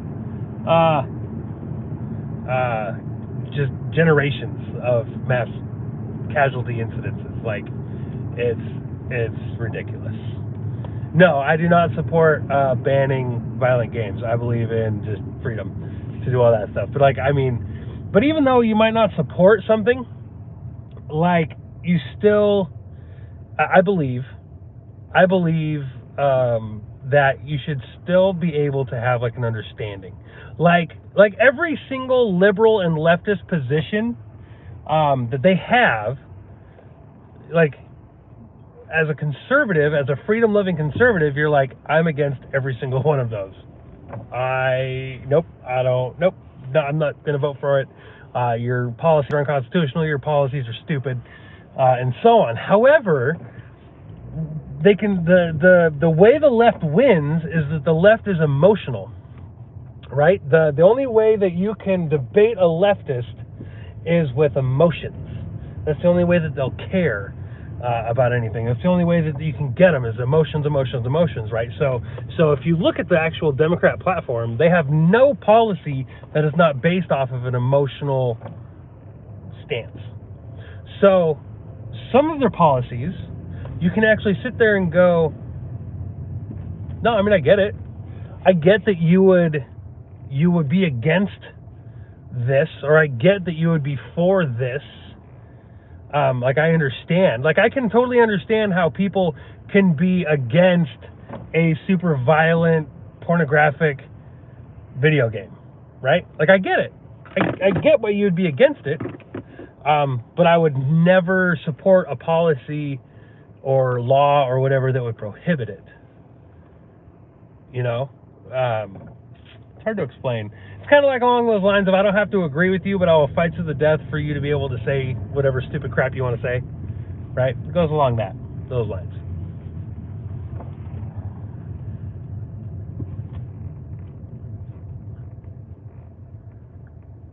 Frank Perez, can you take us to the Portland homeless camp? Which one? At the very beginning here, if you rewind the video, we spent some time in Delta Park. It's a very high concentration of homeless people there. And so, I mean, you can check that out. Right now, we're kind of just stuck in traffic, it looks like, on Powell. But I'm heading back west towards 82nd. We're going to, like, take a dip south on 82nd there, and there's some camps usually down there. There's a tent over here on the sidewalk on the left.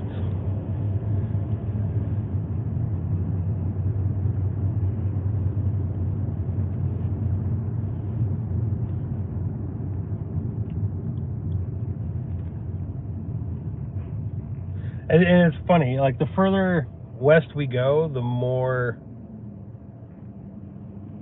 homeless people we see. Oh, that camp where Trumpet Man was at. Yeah, I'll go up there here in a little bit. Do we have manufacturing out here? We used to. Right now, I think, trying to think of the only manufacturing that's actually in the Portland city limits. We have a company called Gunderson. They build train cars and ocean liners.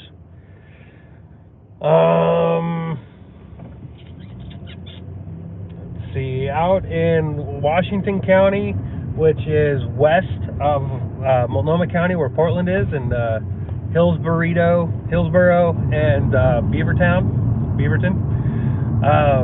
They have Intel and Nike headquarters there.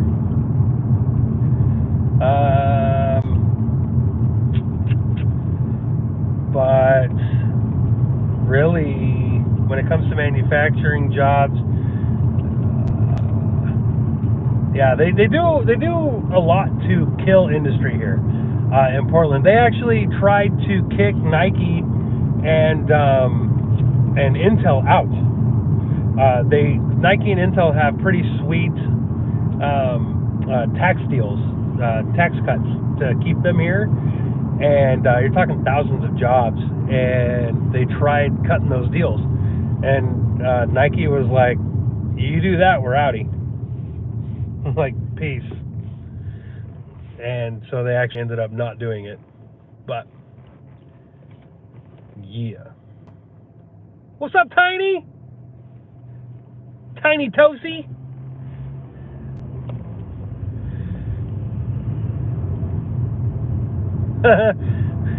So I'll just go ahead and stop talking now for a bit, guys. You guys can all just like hang out with Tiny for a bit. Tiny and I are going to set up a little interview coming up here in a while. And Tiny's gonna kind of do a tell-all.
Hey, no, Tiny, you got this, man. Like, put on the show, homie.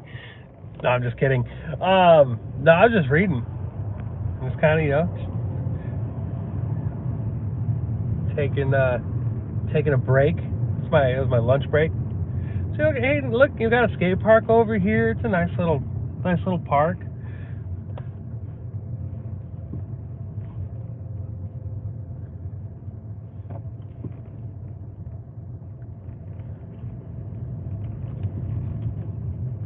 And see, it's one of the reasons why I'm doing this drive the way I am, because a lot of people are going to sit there and go, all you did, like even at the very beginning of this thing, people were like, all you're doing is showing people the dirt and the bad and the horrible. Like, I'm showing you guys Portland. Both sides. But now we're going to go back to the crap.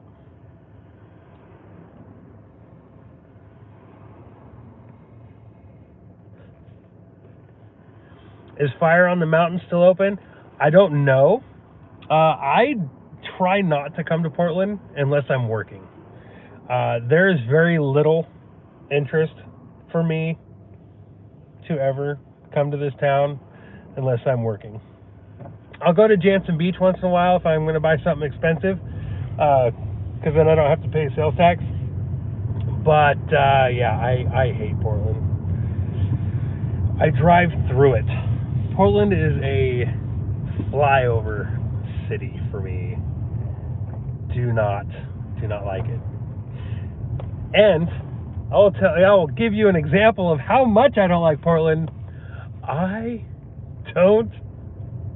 never been to Voodoo Donuts.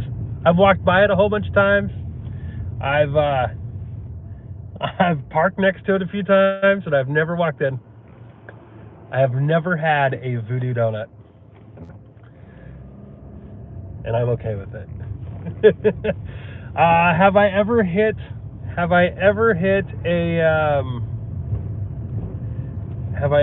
Antifa? No, I have never put hands on Antifa. I do not live in Portland. No, I live in Washington. I live in Southwest Washington. I was born in Gresham, which is a Portland suburb on the east side. But yeah, do not, nor have I ever lived here.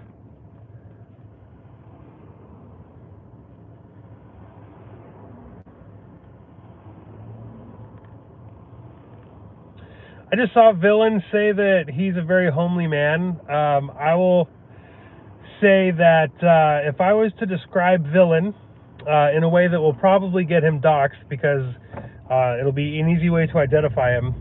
Villain looks like Brad Pitt and Sean Connery had a baby. That is Villain. That is Villain Phoenix.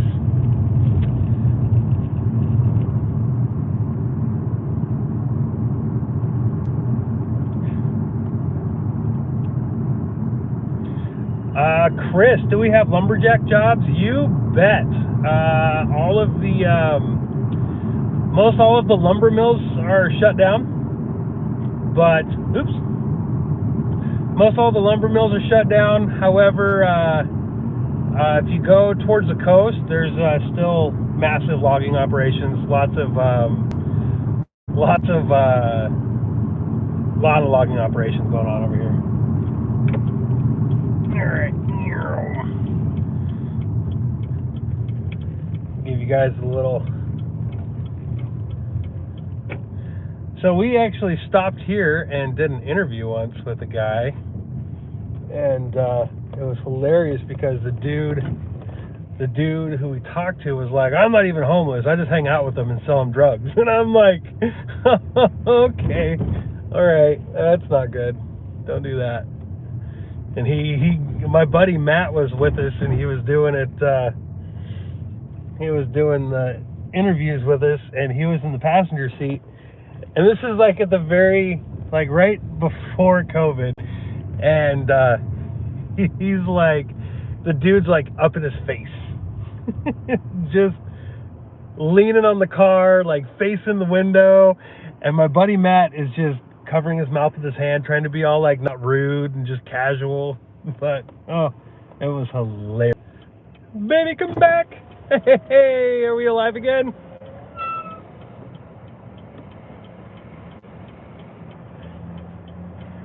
Hey, if you send me $100, I'll make sure Tiny gets $5 for a beer. It's what do they call that? That's a service fee. Just kidding. I wouldn't give him the $5. I'd be like, I don't know, bro, I lost it. Sorry.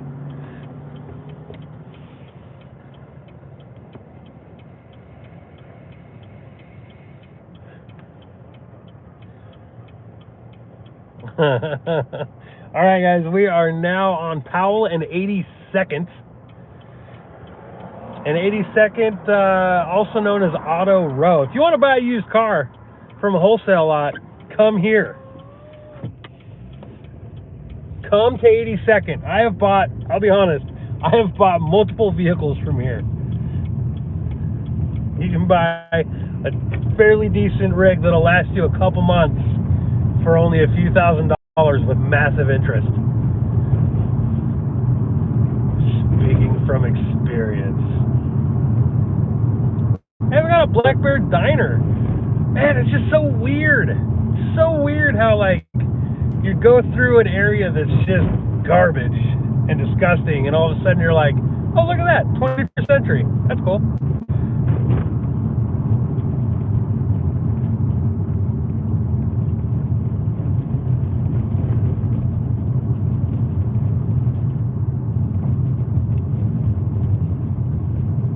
You got like it's a nice shopping center over here on the left. It's got a Walmart, a big theater, dentist, LA Fitness, Armed Forces Recruiting Center. Oh, there you go. That's all you need to know there, I guess. Armed Forces Recruiting Center. That's what they say, right? They only put those in poor places.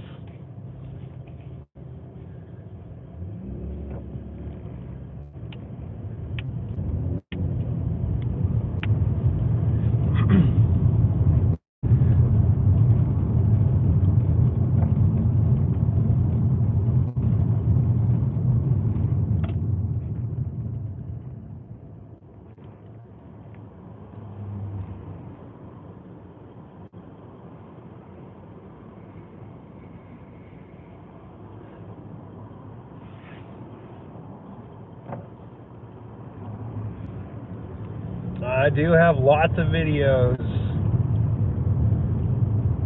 of Tiny being a ultra-violent white supremacist Nazi.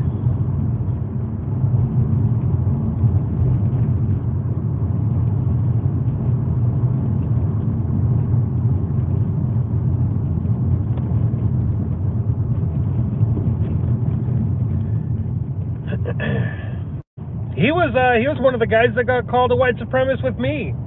Me, Joey Gibson, Tiny, a couple other guys, Andrew Duncombe. He got called a white supremacist by Maxine Waters and Nancy Pelosi. Pete, he's like Sicilian or something. Like, I don't know what he is, but he's something.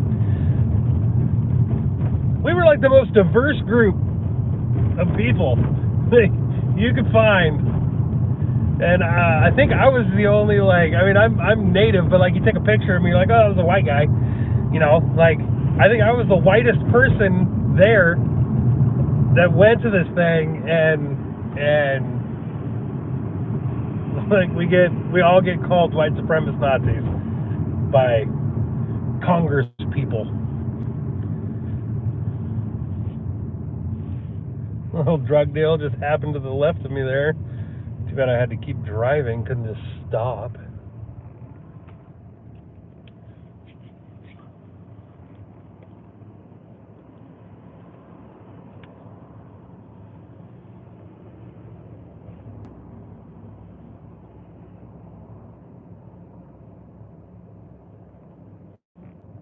Yeah, I'm okay with being a deplorable.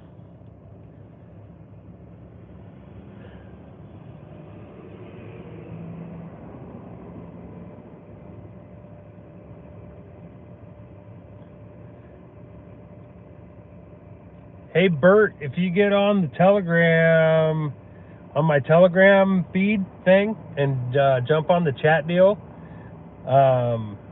you can hook up with Tiny there. FYI.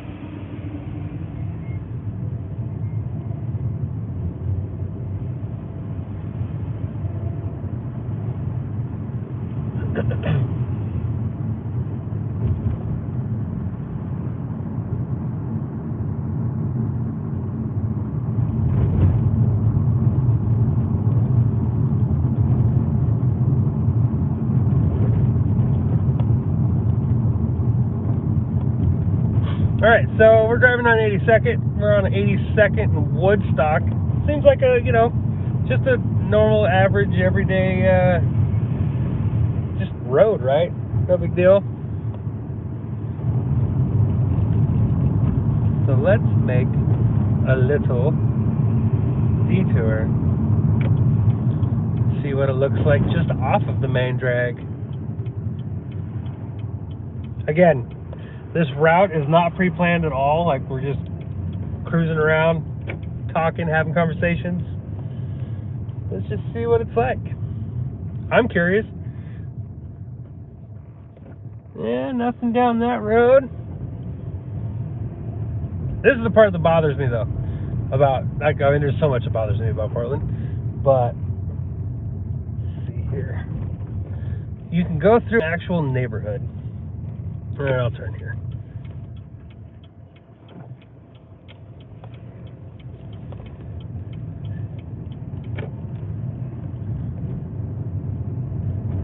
And you'll find stuff.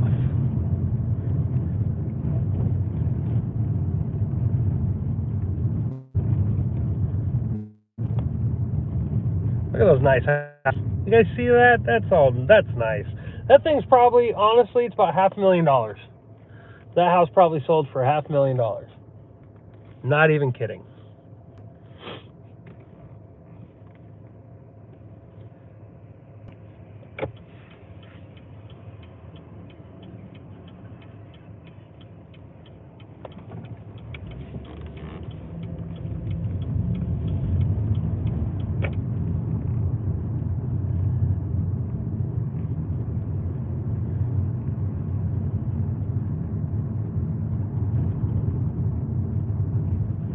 You will find Mazdas here, and you will find Audis and Subarus. There's an Audi. That's funny. Oh, there were some more houses there on the left. I don't know if you guys saw them or not. Hey, there's a park. Neighborhood Greenway. There's a sign back there that said that. Southeast Claiborne. Hey, this used to be a camp. There used to be a camp here. They cleaned it up. Got an outhouse.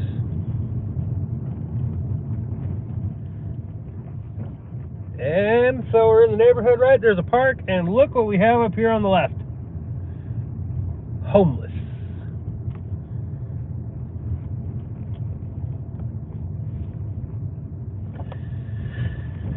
And I know this isn't I know this is not exclusive to Portland. I know that there's other towns and cities out there that are just as bad, maybe even, worse in places, but I'm not there, so I can't show you those places. Or I would.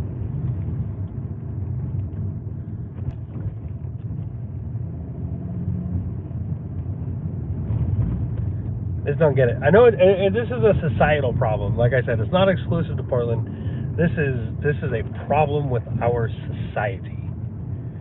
Our society that not only allows this, but enables this.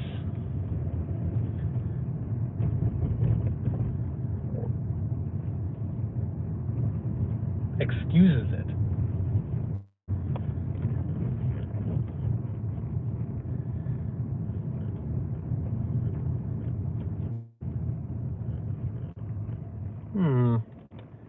Interesting road up here. Let's go down there and see what's down there.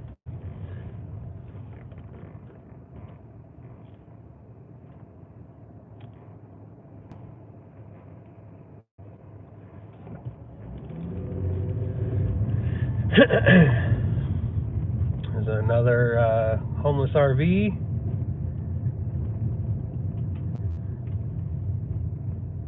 Oh. Well, this isn't interesting. So we got like a community garden thing over here on the right that's been totally abandoned and neglected. But yeah, this is weird. I don't think I like it. I think I'm going to turn around. I don't want to be here.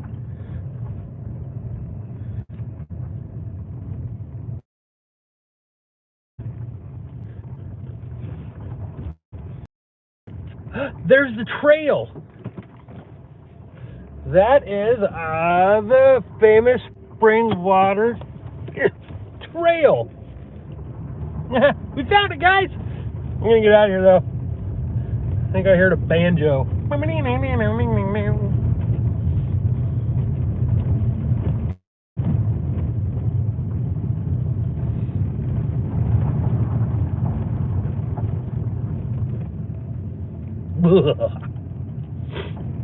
Things that make you go, I don't like it. I don't like dead ends.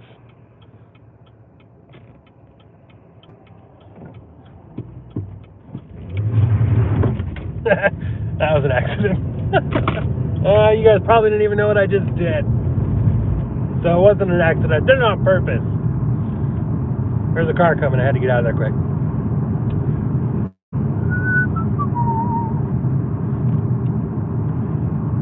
And back onto 82nd.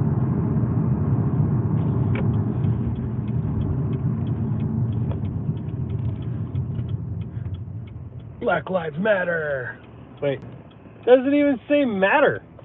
It just says Black Lives. It's weird. I don't get it. Black Lives. I don't understand the billboard up there on the right. I don't get it. What is your message?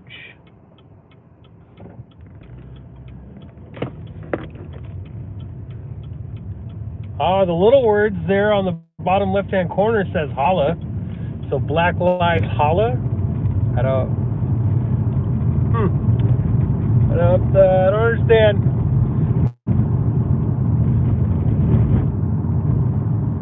BLH, Black Lives Holla.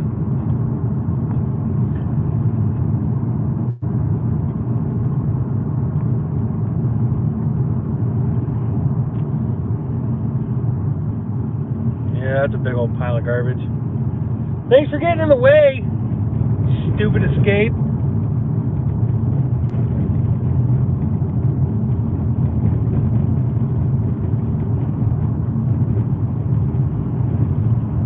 Douche nozzle. Alright, now I don't remember. Zombie, help me out. Do I need to go back east or west?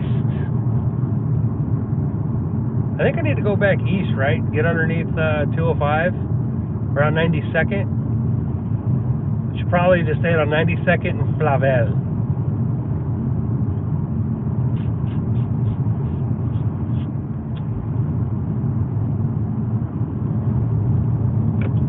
like I said, I don't spend too much time down here. I try not to anyway. When I was doing the homeless documentary, we had Quincy, and Quincy actually works for the city of Portland, so he was able to like kind of be the tour guide when it came to finding out where all the camps and stuff were. I just kind of drove around aimlessly, kind of like we're doing today.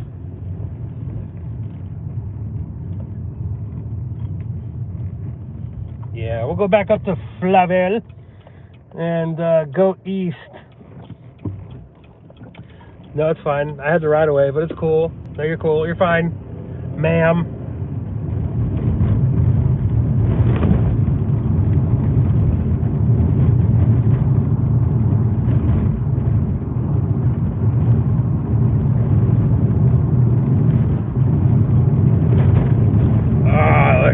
Roads, man.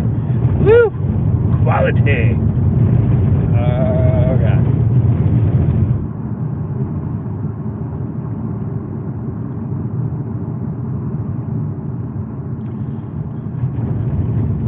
Johnson Creek, up a little bit.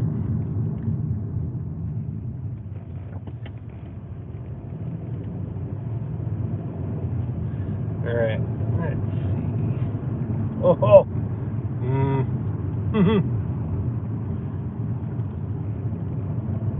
Oh, that's what I should do. I would do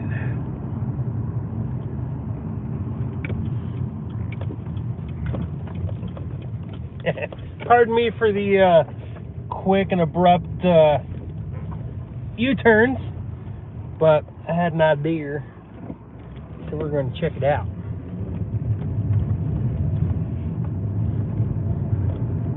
So this gives you an idea a little bit of, whoop. So I'll go slow. You guys see what's, so this here's the trail, right? This is part of the trail right here. On the inside of the fence, a long trail that is, it's supposed to be a walking trail. It is supposed to be a bicycling trail. This is it. This is what you guys see.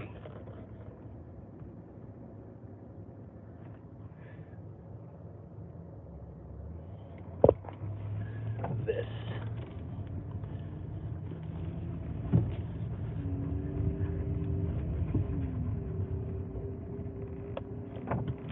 Oh, that's close. And it's nice that they got these outhouses out here for them, right? That's tax dollars. It's taxpayer money right there. Go along with that enabling.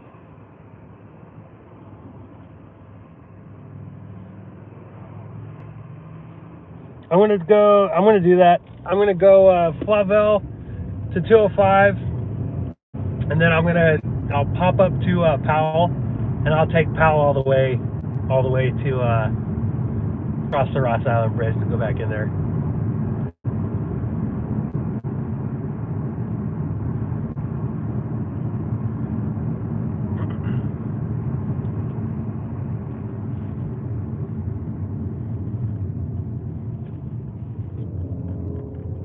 Honestly, I'm kind of amazed that like those of you watching have like stuck around as long as you have. I was just bored today, and I was like, "Hey, let's go do this thing. I'm gonna go do this thing and just see how it goes." And some of you wonderful people apparently were bored as well.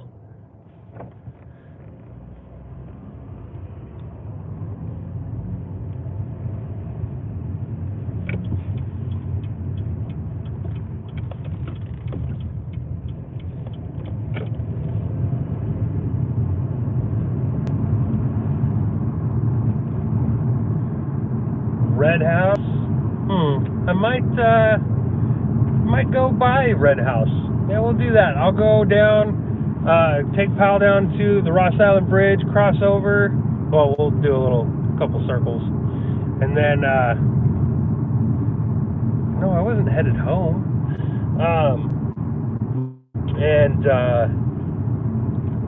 do a couple circles, and then I'll go back out Delta Park and give people the idea of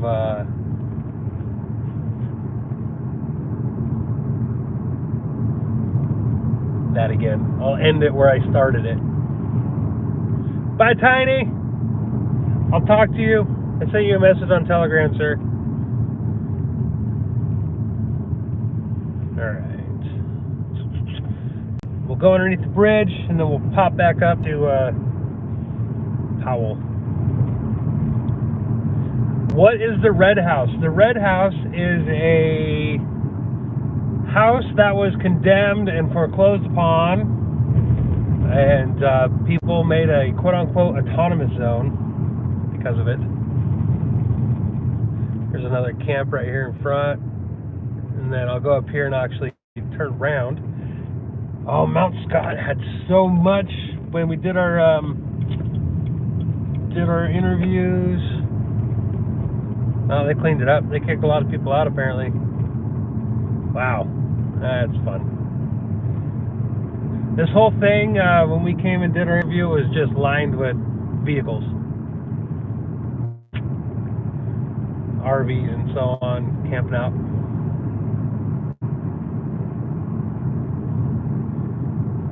Looks like there's just one left. Turn around right here.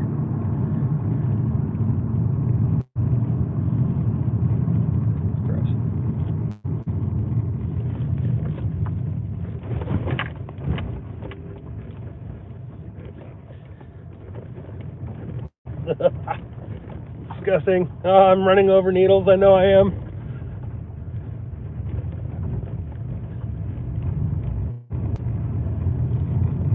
All right.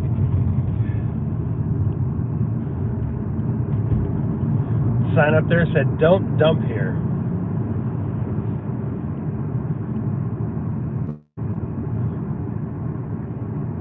Why is it just here? You can't do that. It's weird.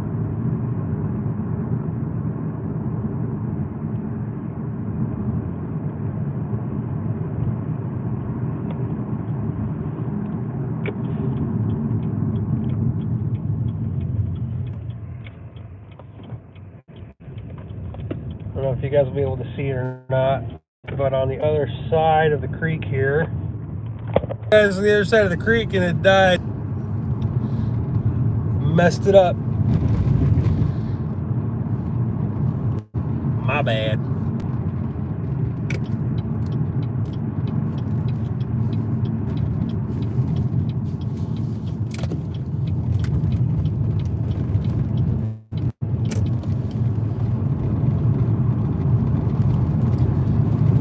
Funny story. You were saying that, I know, I'm sorry. Funny story, somebody was saying 92nd is bad. The nightclub I used to manage was on 92nd and Foster. I was right pretty close to the the new Copper Penny, which for those of you who have been around the area but not for a while, the new Copper Penny is now one of those gentrification apartment buildings. They've ripped out that entire, all of Foster for a good, probably a mile. And, oh, there's a skunk. Ah, that's fun. That's gross. But anyway, so yeah, they gentrified Foster for quite a while there. But you go one block in the other direction of Foster, and you're back in hell again. Speaking of those gentrified, there's another one of those social justice churches. Interesting. Anyway, speaking of those gentrified apartment buildings, boom, as I was saying.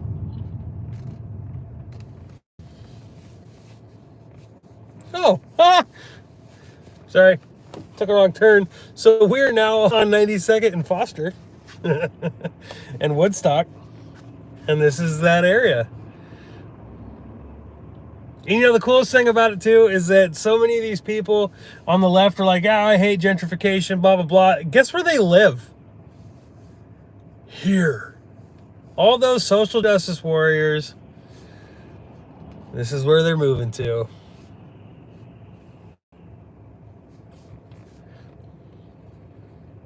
Gentrification is racist. Why are you living in one of those apartments then? None of your business. So on the right here, that's where the new Copper Penny used to be. And it is no longer here. Luis Marquez, I forgot where he lives. I think he still lives downtown somewhere. Straight ahead right there, the little red sign, if you guys can see it, that was the nightclub I used to manage. Bye-bye.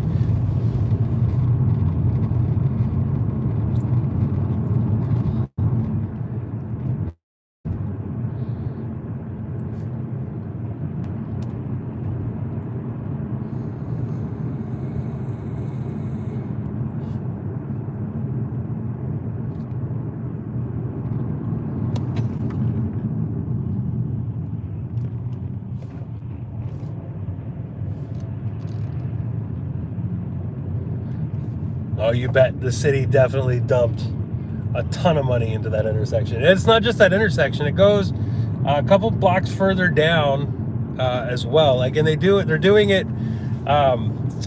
North Vancouver is one of the streets that it blows me away. It used to be bad, like it used to be rough, falling down houses and buildings. It was gross. And they've taken out miles, like a good, probably 2 miles of that stretch, and just bulldozed it and built those buildings down it. And it's crazy.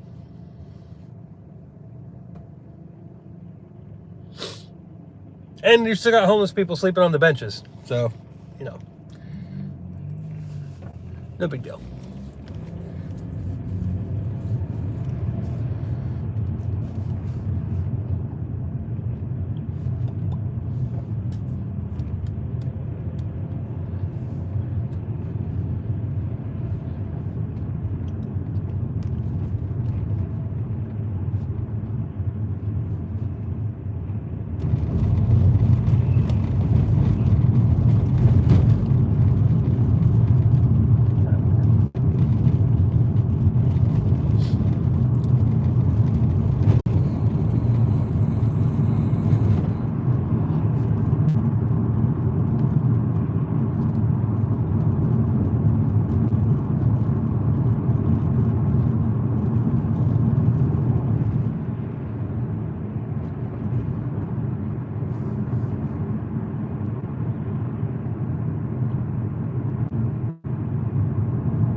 Portland Chinese Christian Missionary Alliance Church.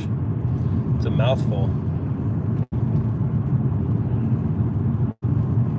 And another gentrification apartment building. Like, is this just a Pacific Northwest thing, or is this all over the country? Because I do remember seeing buildings that look like that, like this design. There's a design that I'm seeing all over the Pacific Northwest. Like, I've seen it, they're all over Seattle, and I've seen them. I saw them in Montana as well. Some buildings falling apart on the right over here. It's too bad. It used to be a theater.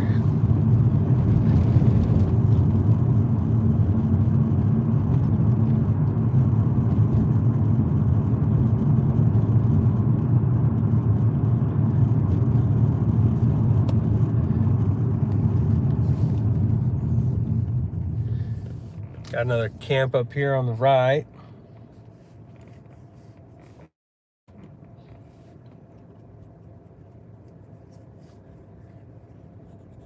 See a lot of brick buildings in Portland, And it's sad. It's sad watching some of them fall apart.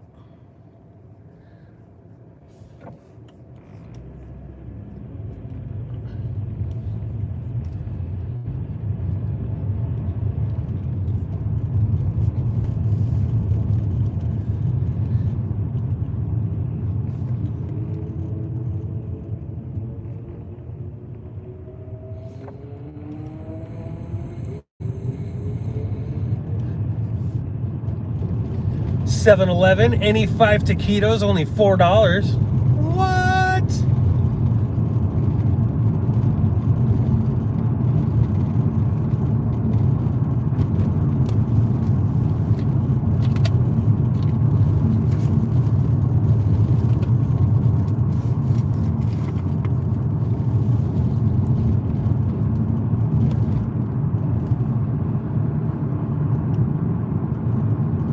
Another tore up building.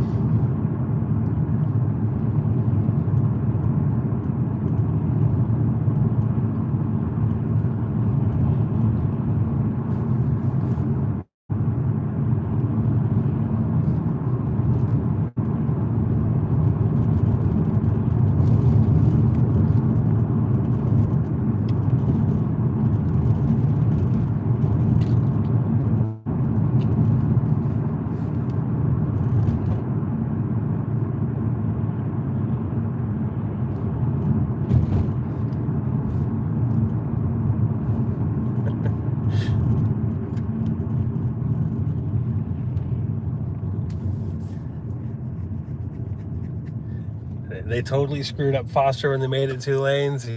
Yes, they did.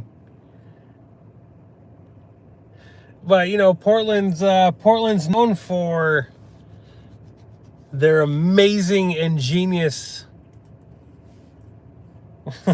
traffic revisions. You know, they take out entire lanes of traffic to give bicycles a lane, right? But hey, bikes don't pay taxes. They don't have to get licensed or tags or fuel or anything like that. So basically, you just get a free lane of traffic.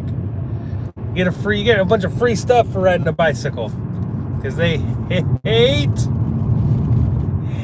you for driving a car.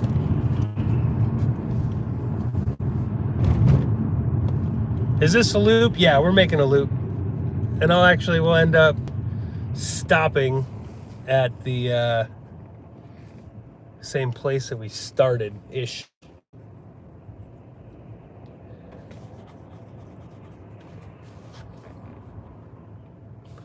We're getting close to getting back downtown.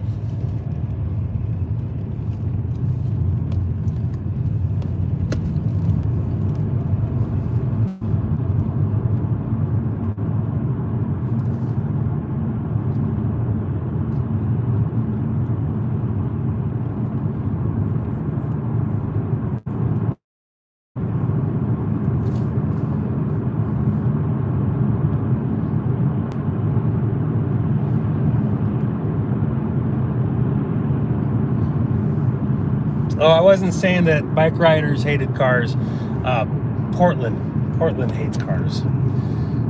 It's amazing the amount of money that they've put in. Like they put millions of dollars into providing bike lanes to make these nice, pretty bike pathways and so on, trails and whatever.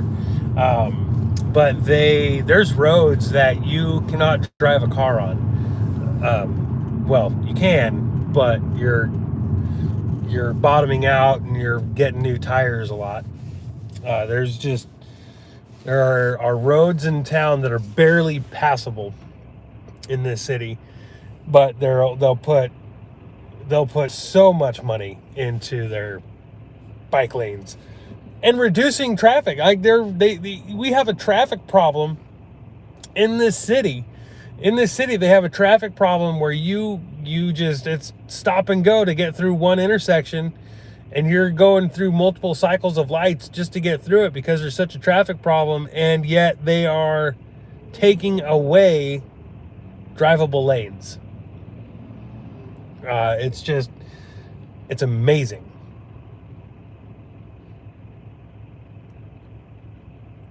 You would have a hard time. Like there is some people that have lowriders around here, but a lot of vehicles have hydraulics because lowriders have a hard time driving around in Portland and Vancouver.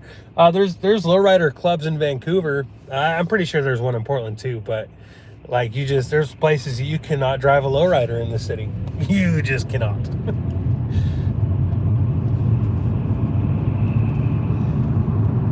I mean, I don't remember seeing a lowrider yet today.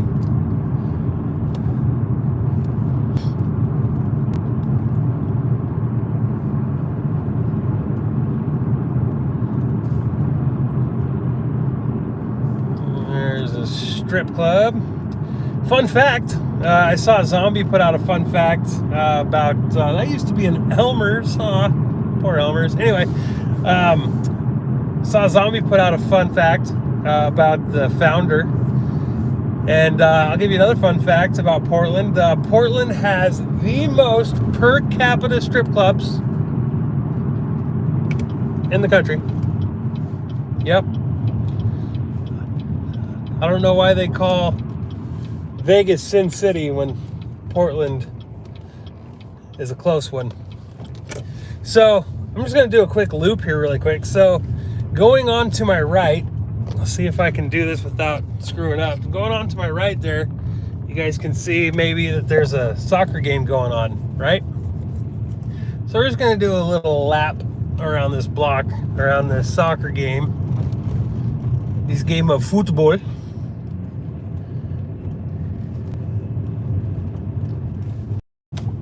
It's a nice neighborhood, right? Got a nice house there with a big old rainbow flag on it. It's a nice neighborhood. Please don't have a car coming. All right.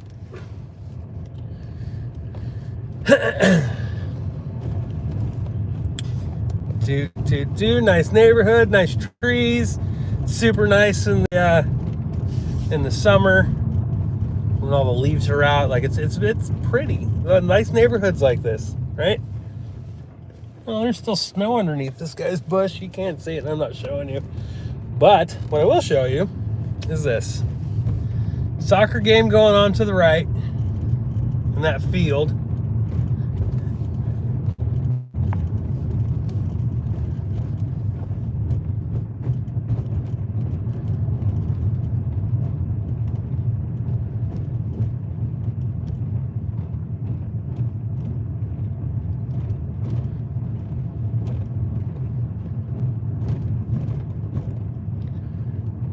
Look at all the new tents.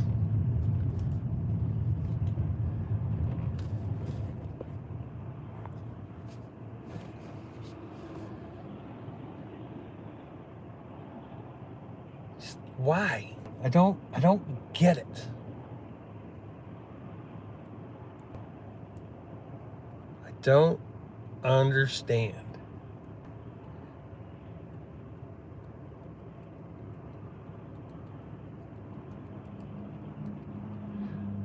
Portland has great Mexican food. Hill's Burrito has great Mexican food. That's why we call Hillsboro Hill's Burrito. Because if you want a burrito, go to Hill's Burrito. No, I'm totally kidding. That's not why they call it Hill's Burrito. But I mean, hey, they might have really good Mexican food. But cha. They probably do have great Mexican food. I don't go to Hillsboro very often either. Like ever.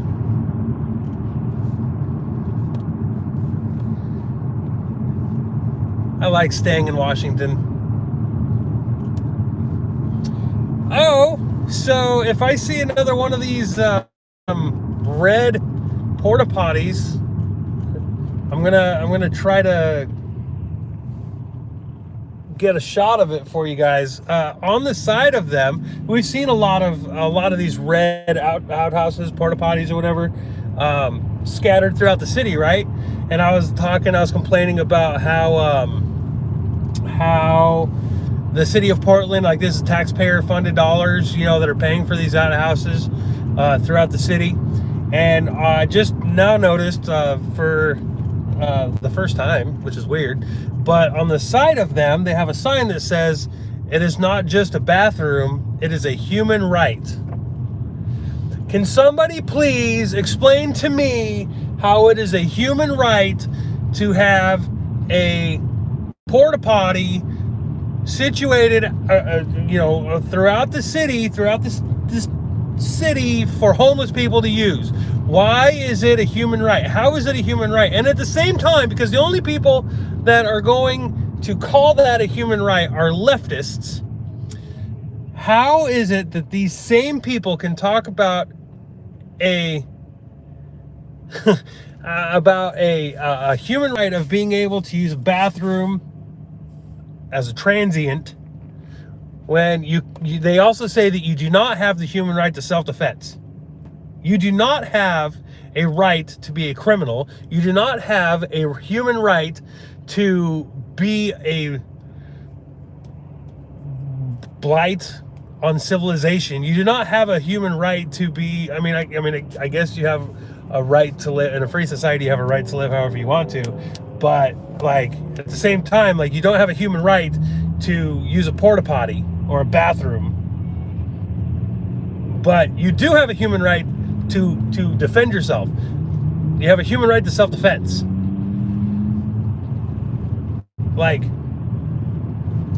But they'll sit there and say, to ban all guns and ways to defend yourself. I don't understand how it's a human right.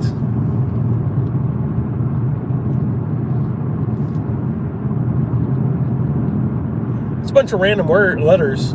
There's one word that says games. All the rest of them are just random letters. FD. It's weird.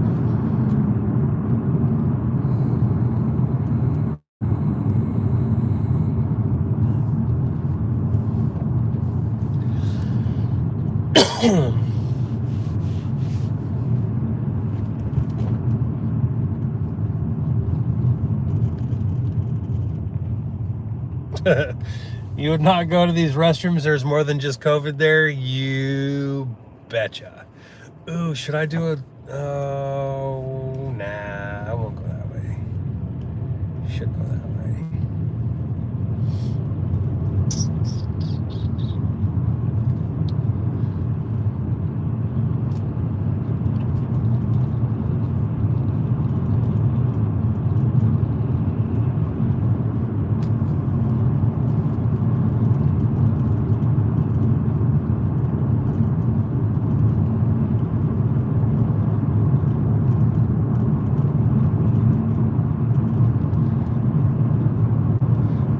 So what I'll do is I'll kind of do like a little figure eight. I'll go over this guy, kind of show you guys a little bit more of downtown, and then we'll go over the Hawthorne Bridge. We'll go over the Hawthorne Bridge, and then I'll show you guys where that COVID camp, quote unquote COVID camp. I'm going over the Ross Island Bridge currently.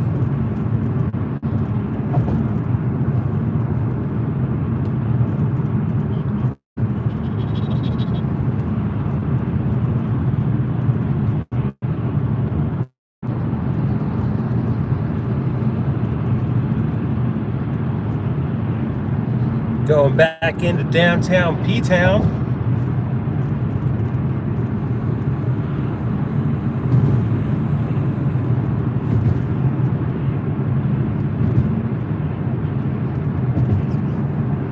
Show you guys what the ice facility looks like in the daylight. Do that real quick.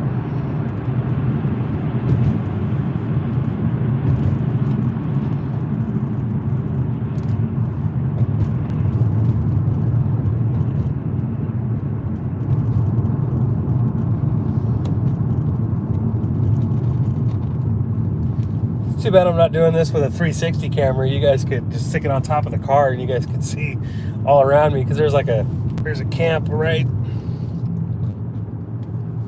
there.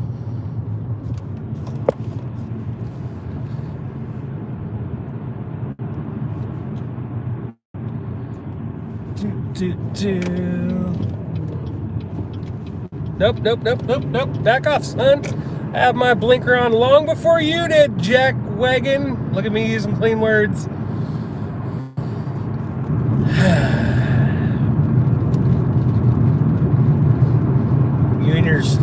beat up bus.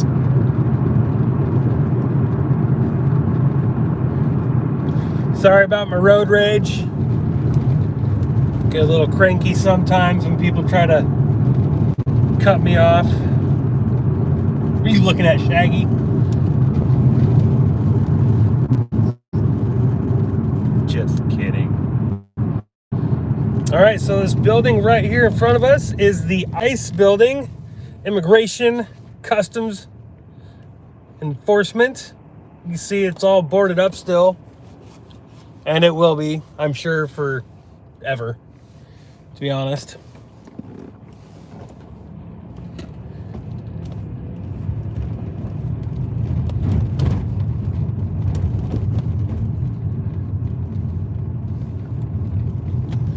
Looks like no riots going on today.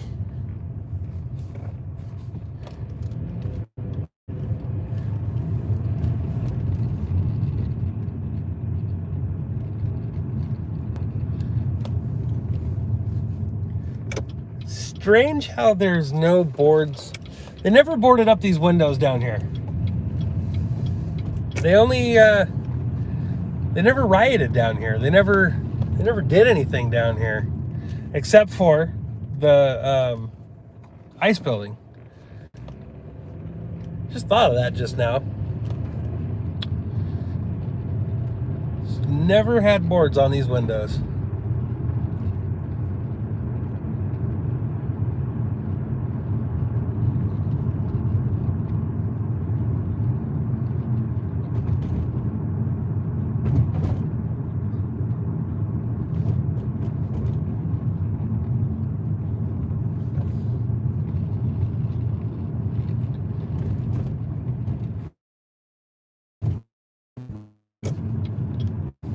That was my turn.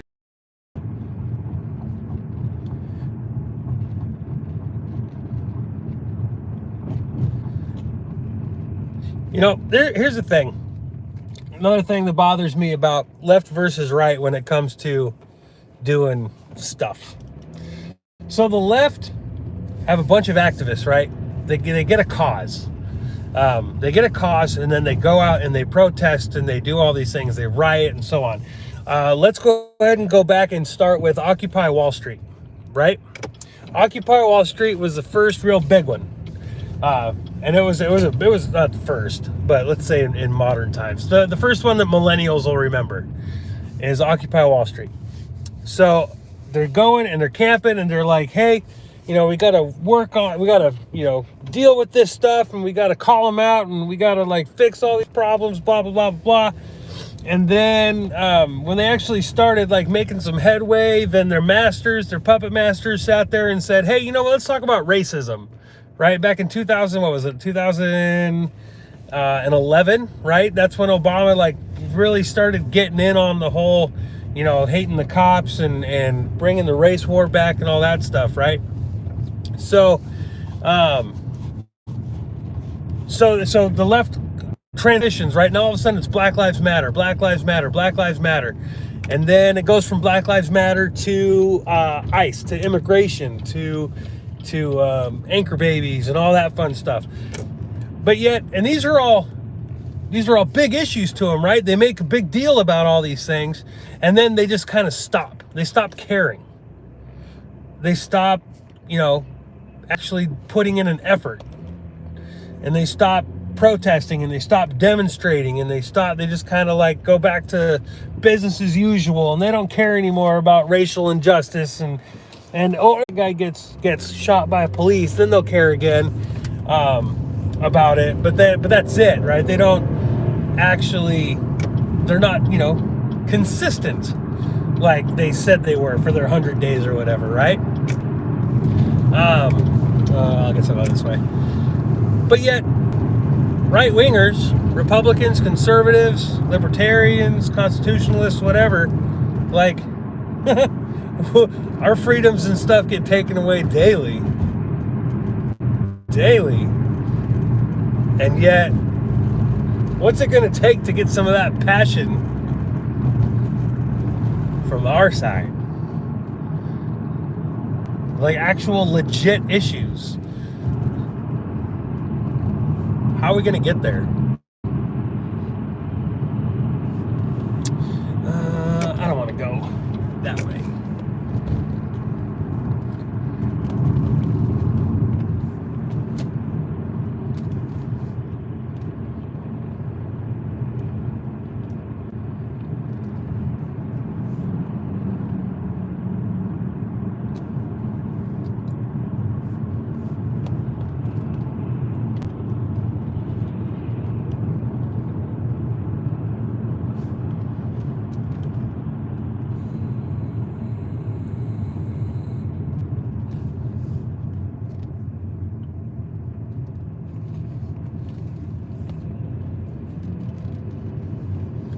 All right, now we're on the top side of downtown.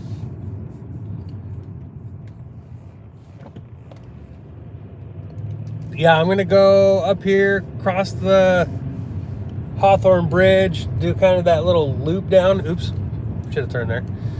Do a little loop down and then go north from there. And yeah, we'll make that little journey.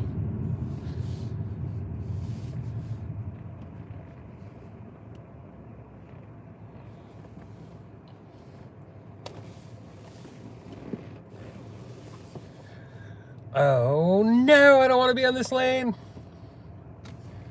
I don't want to go on 405. It's rush hour anyway.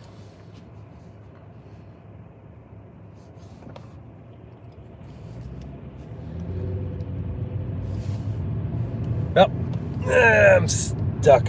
Whatever. I'm not stuck. I was just kidding. I was messing with you guys.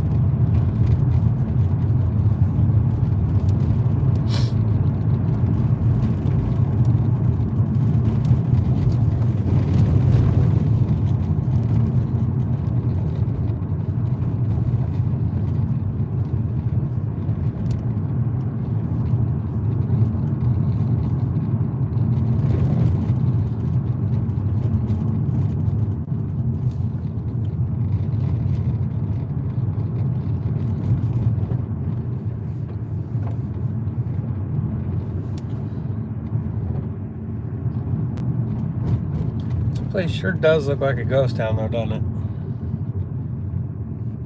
There's not that many people out and about.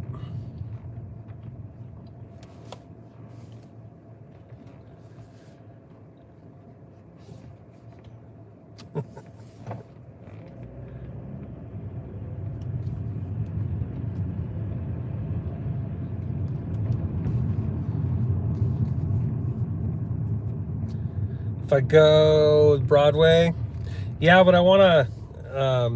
There's some people asking about the old COVID camps that they call the Antifa Headquarters. Let's see if I don't even know if they're still up.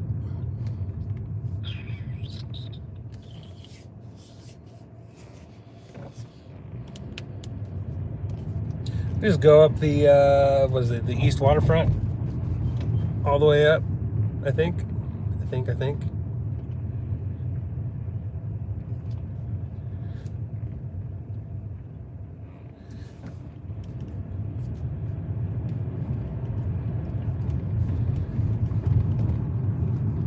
Yeah, people called it the Antifa Headquarters. It was a camp, a homeless camp, but they had like some super nice. I don't know if anybody's watching this as an elk hunter and knows what an elk camp looks like, but it was like those big canvas tents. They had a couple of those big canvas tents there, and then Trumpet Man. There were like known Antifa people that were there, so people called it like an Antifa Headquarters. Which, I mean, and then of course, you know, social media like jumped on it, fact checkers and everything. They were like, this is not an Antifa camp, blah, blah, blah. But if you go to the riots and stuff, like, you can identify the people that were there. So, I mean, I don't know. Take it or leave it. Hello, Indigo. I am good. I'm hanging out with you fine people, driving around, giving a tour of downtown Portland. It's amazing how there's no right turns allowed on 6th. That is stupid.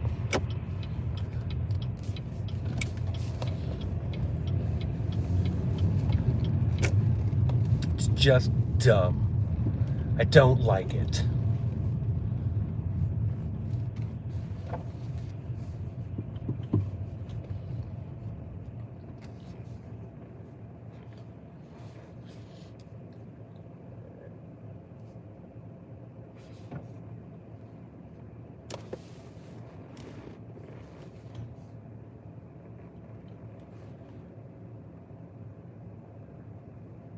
This is the nicest looking city I've ever seen. Well, it does have its parts that aren't bad.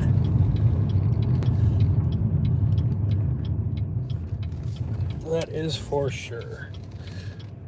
This is a typical-ish gatherings park for Antifa on occasion. A lot of rallies and stuff that get started out of here.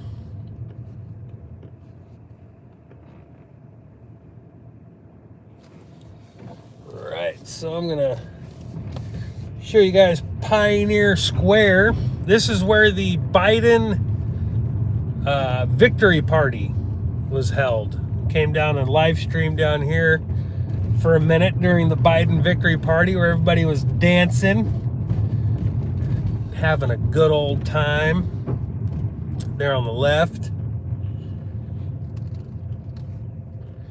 This corner up here on the left here is also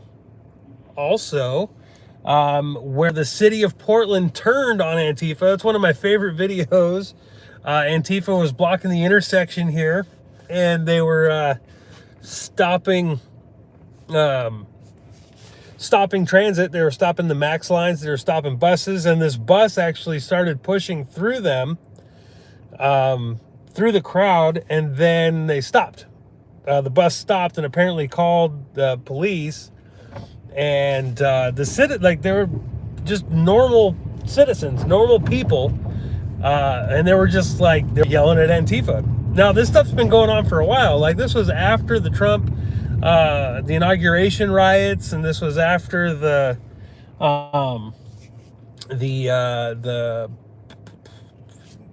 you know, what do you call that? Because there was the inauguration riots, and then there was the November 3rd and so on riots, those guys.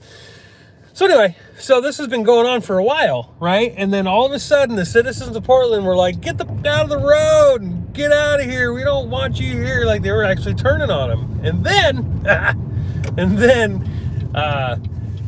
the riot cops came down, and they came kind of like sneaking behind the bus, single file, and just jumped on them.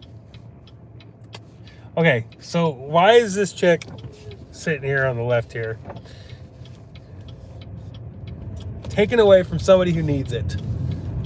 Gosh.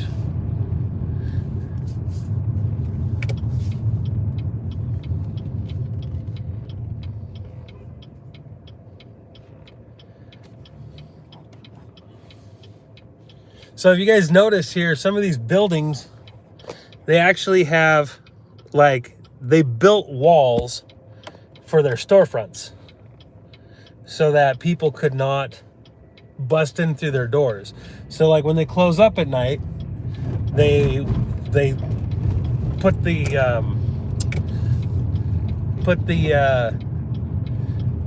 close up the wood, the plywood or whatever that they have there, and lock it all up so that people can't break into them. And they're all painted with the fire retardant paint so that they can't set them on fire. That's Portland.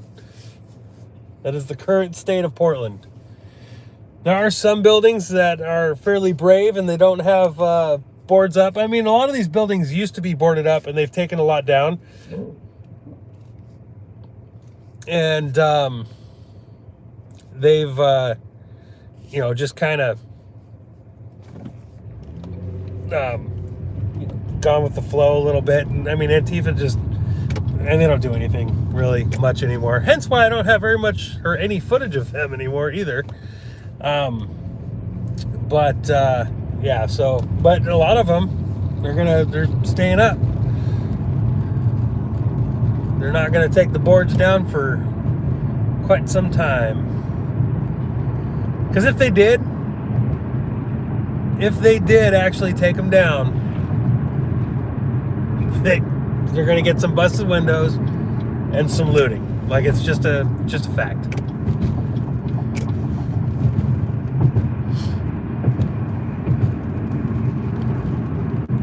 That guy's gonna get hit by a car.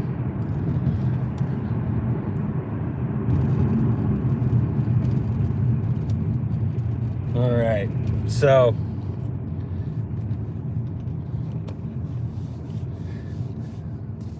this area is gross.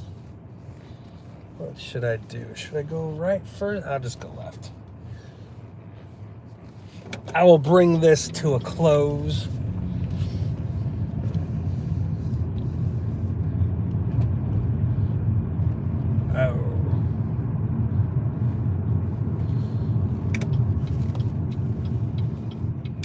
Nope, that's one way.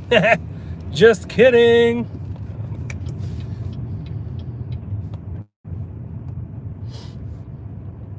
Go ahead. My bad. Why the frick are there one-way streets down here where nobody should be in the first place? I don't get it. Can I turn there? Can I turn there? Can I turn there? Okay. Pieces of crap. I hate this town so much.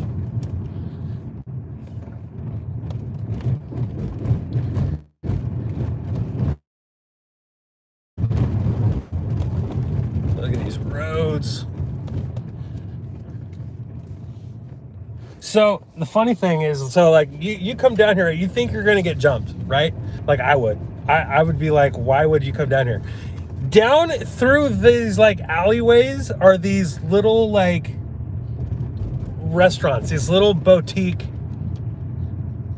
restaurants where people actually like destination, like they come there on purpose to like go check out these places.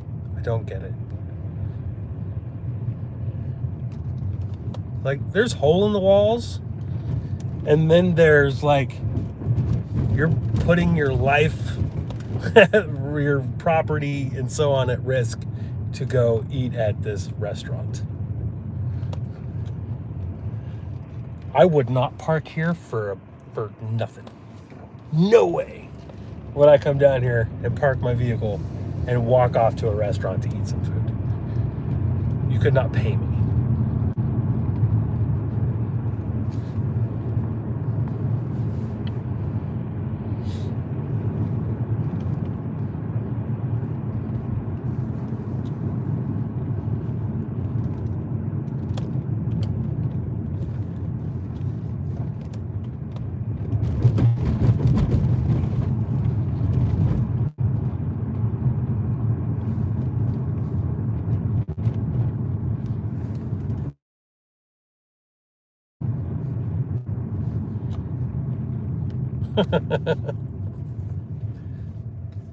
I want to be on. Everyone has a price. No, you're right. Everybody does have a price. I'm sure I would have a price too.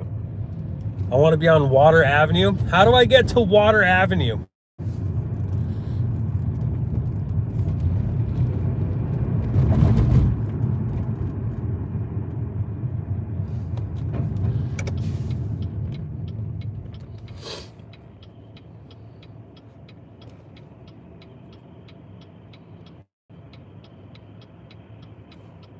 The last time I was down in that little stretch right there, I'm turning left.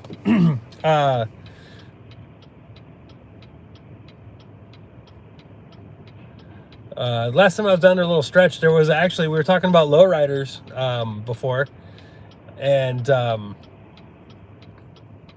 there was a lowrider kind of like party, convention, I don't know what you want to call it, rally. They were doing like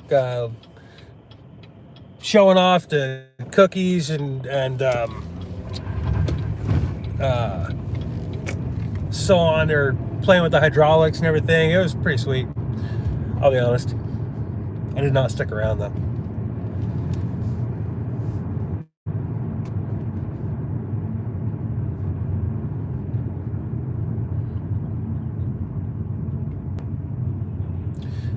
Do some of the Antifa members know me or call me out? Yes. Yes, they do. When I'm filming Antifa, like I put on like disguises and stuff. But I've been called out a couple times. I've been identified a couple times. They thought they identified me. One person definitely knew it was me. Burn victim John Hacker. He's called me out and pointed me out a few times, so I had to like leave. Then I had a group of Antifa that I've never seen before. They came up and surrounded me. They thought I was a cop, so they didn't know it was me, and I played it off really well. I was live streaming that one.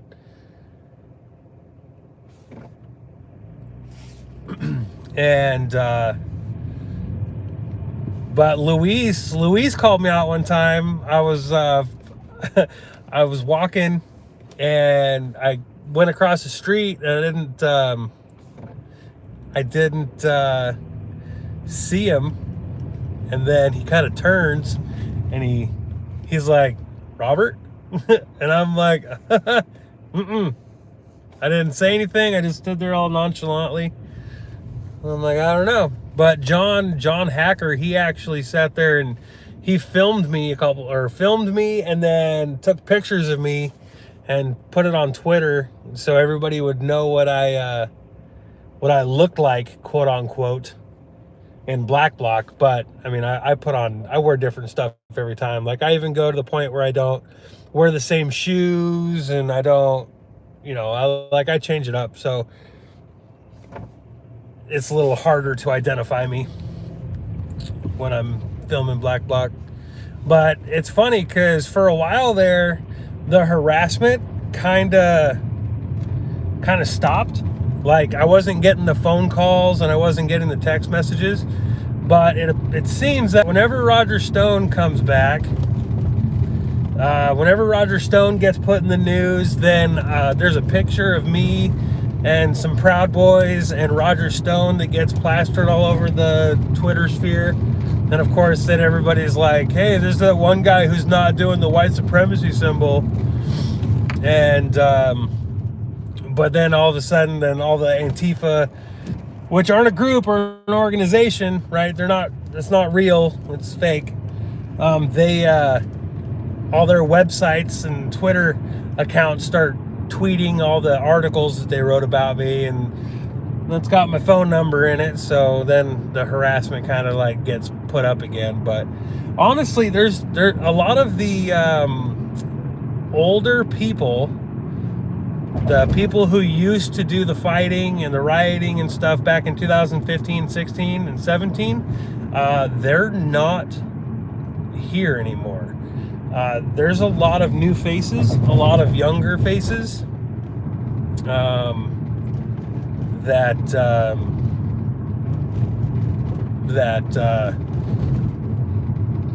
you're just new. I've never, a lot of new people.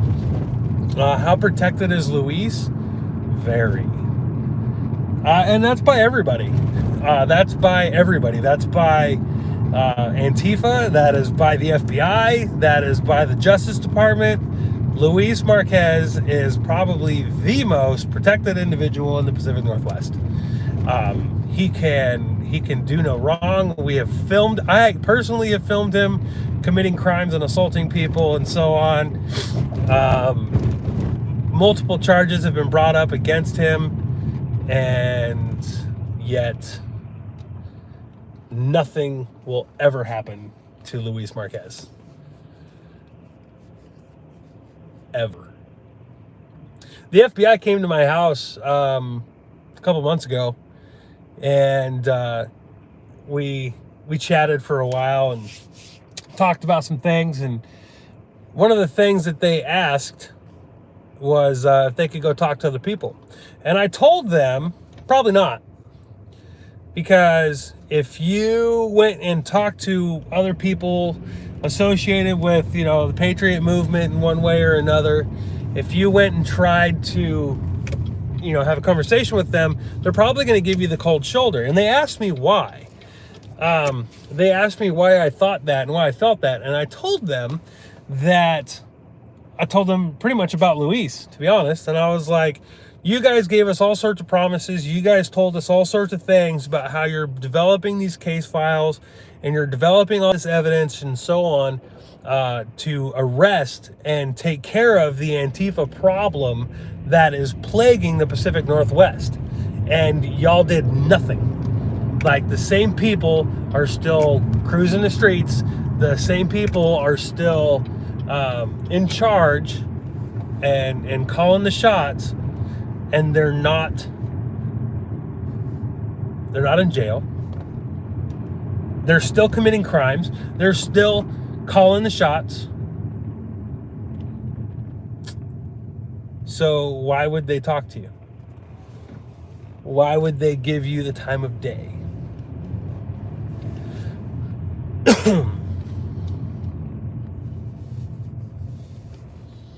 So in theory, if I keep going down, I guess I can't keep going down. Gotta turn here and then hit Williams and then take another left.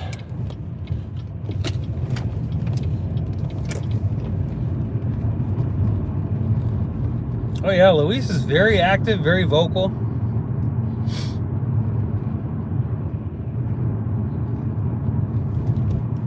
Speaking of gentrification,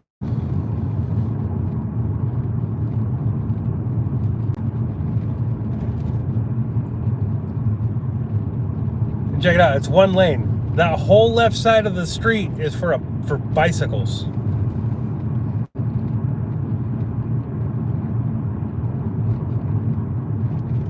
Like, you're not supposed to drive on that side of the street.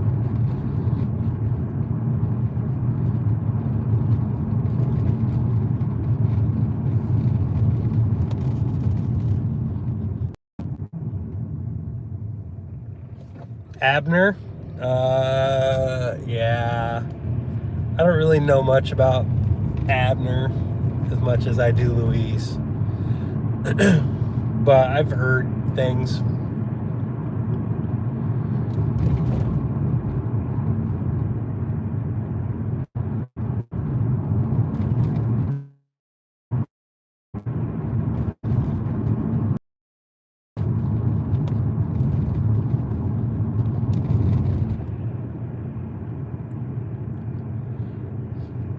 Got a little barbecue going on right there. It's interesting.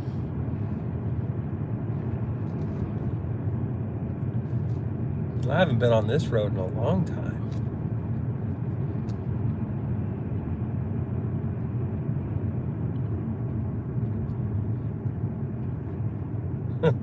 The People's Pig. I wonder if they own that whole block. I bet that block is worth about $10 million right now. Look at this. Look at this thing. Got a New Seasons Market. No, thank you.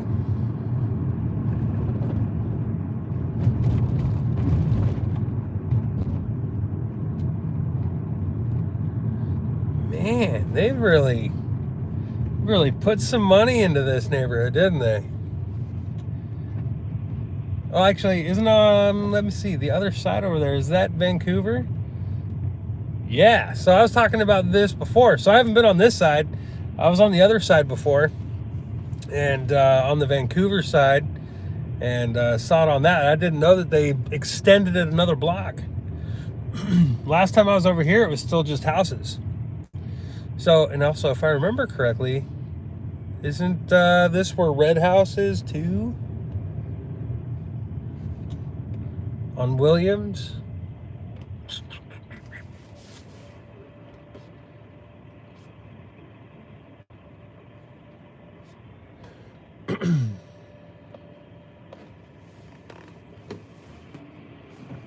Huh. So it's this building here on the right. That's amazing. Like, it's still the same brick building that it was before. They just put a new front on it. They just put a new front on it. That's amazing. Huh. Cheaters. What's your opinion on 2021 being worse than 2020? I don't know. You know, they sat there and said that the riots and everything had nothing to do with the election. But it's amazing how as soon as the election was over, the rioting stopped. Right?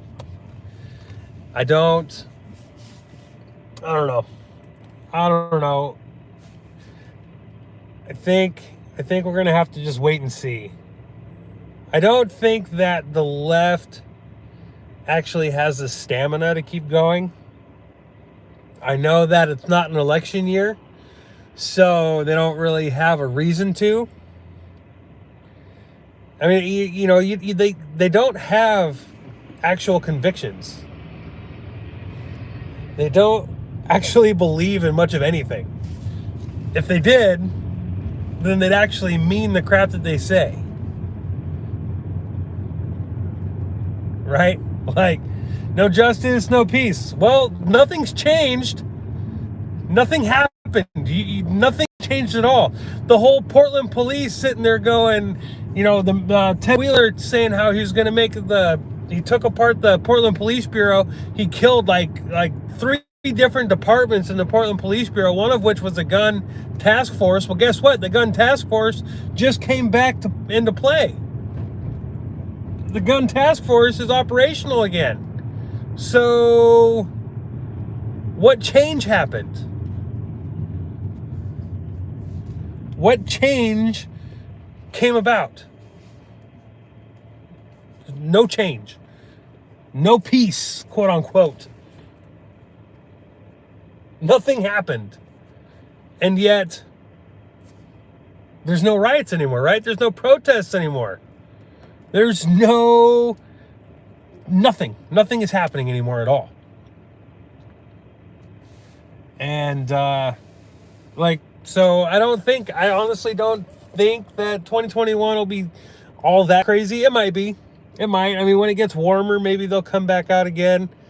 But, like, there was a black kid that was shot in Vancouver last month, and there was nothing. No protest, no riot, nothing. Nothing happened at all. Which was good. I mean, I'm not complaining. I'm like, good job. But at the same time, it's like, no justice, no peace, huh? I mean, you can at least respect somebody. You can respect someone for having convictions. If they actually have convictions and they actually believe, truly, honestly believe in something, well then I can respect that. I can respect your opinion, even though I don't agree with your opinion, even though I think your opinion is completely off base and psychotic. But I can still respect you for actually having convictions in something. But if you're not, if you don't actually have those convictions, like if it's all just hypocrisy and mouth service, then what are you at that point? Kind of like a lot of the keyboard warriors, you know, out there. They talk a good game, but good luck ever seeing anybody hit the streets. As for the ICE building still being quote unquote active, I mean, I was down there Saturday night and there was nobody there. There's nobody there at all, and it wasn't even late.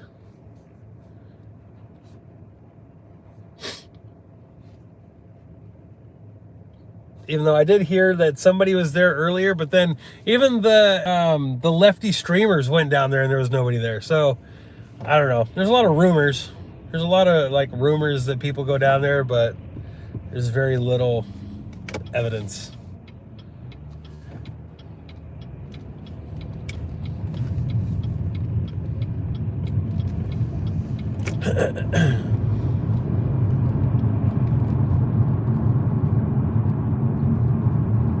All right, back on MLK, kind of finishing out the circle.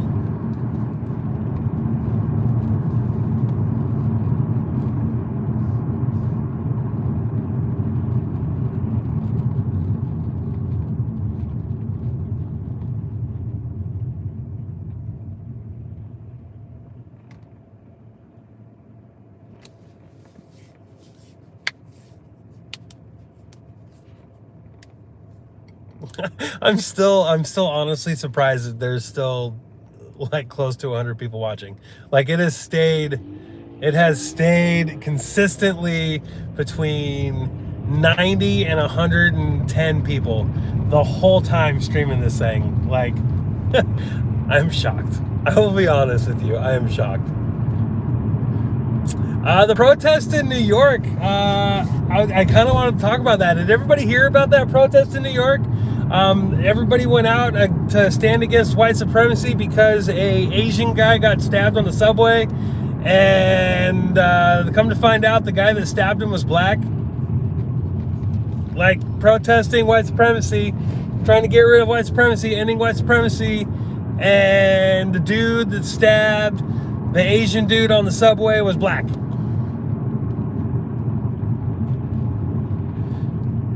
Like, like they look for it. That's why I did that video last night about racism, right? About how stupid of a concept racism is. How stupid of a idea that the whole being like, you're a racist. Like, it's stupid. It's so stupid because it's so knee-jerk and it has no power anymore. It's redonkulous.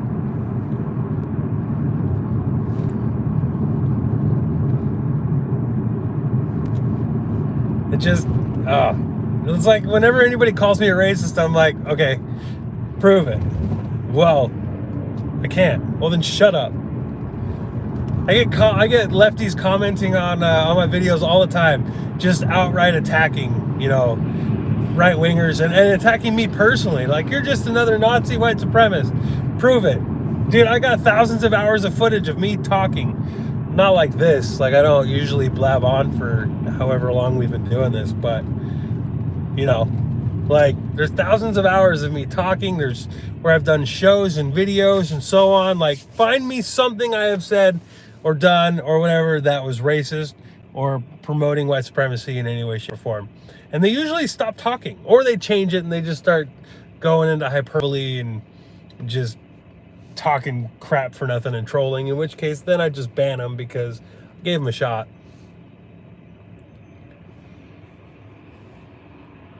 Yes, that is a exhaust pipe. It's a strange exhaust pipe. It's a very strange place for them.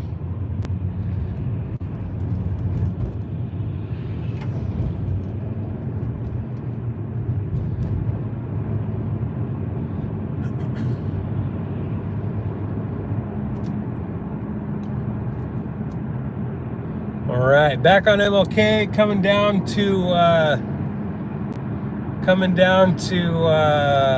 what you call it, Delta Park again. We'll do a quick loop-de-loop, and then I'm gonna end this thing. Am I hungry? Oh, I don't eat very much, very often. If I eat breakfast, then, you know, usually it'll like hold me over for a couple hours, but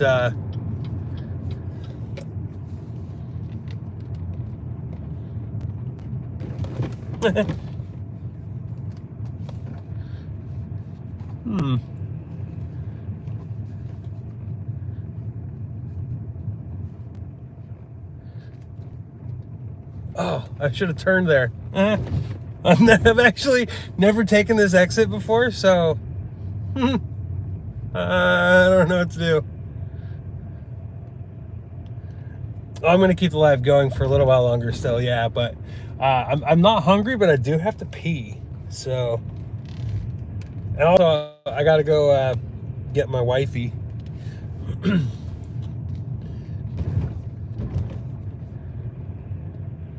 Well, that's a nice little trailer park kind of thing going on. It's pretty nice. It's not bad.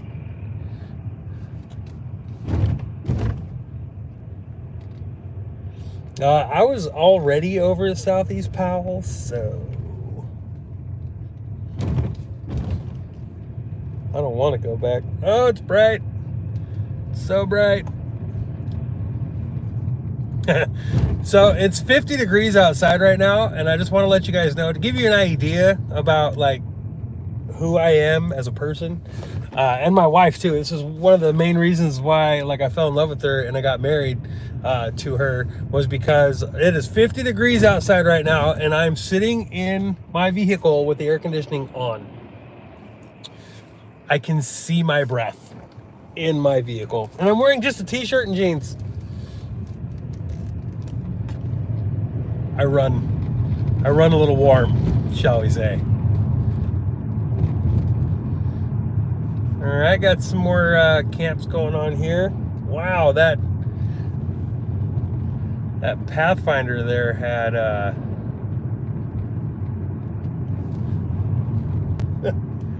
had one of those big giant stuffed teddy bears with he was decapitated. Poor little fella.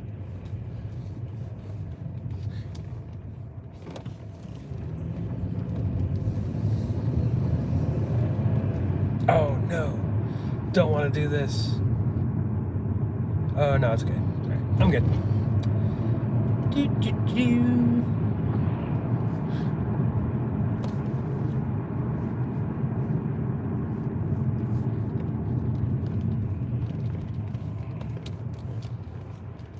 And spinning around and taking a right.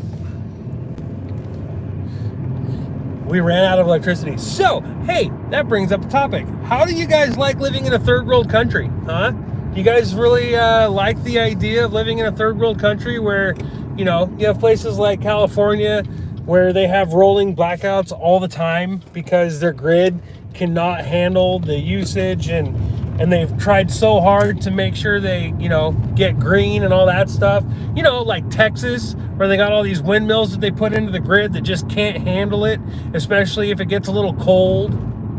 You know, like, do you guys really like living in that third world country that called the United States of America? You know, we're supposed to be, oh, here's a little something on the left here for you guys. But don't you guys like, you know, enjoy all your first world issues that we're now having to deal with? You know, like no electricity when it gets a little cold, or if you're in California, for instance, no electricity. It doesn't matter what time of year it is. You'll get rolling blackouts like crazy. It doesn't matter where you are or where you're living. You know, just, oh yeah, power went out, guys. It's just a part of life. It's just who we are now. Now, I'm very fortunate.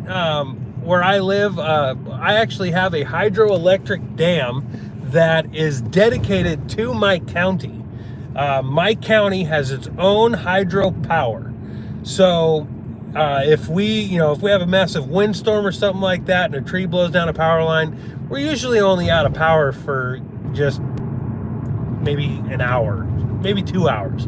Because again, we have our own dedicated hydroelectric dam that it produces so much electricity, we sell it to other people. Where are you going? We're going to follow you. Yeah, we're going to see where you're going. I bet you're probably doing a medical call, taking that big ladder truck to a medical call. But anyway, but you know, so like, but yeah, we have other places. And can you get any cleaner than hydroelectric? You can. It's called nuclear. But hey, we're retiring a whole bunch of nuclear plants, right, in America right now. So, or this year, in the next couple years. So, you know, if we're retiring a bunch of nuke plants, and we're not going to be allowed to use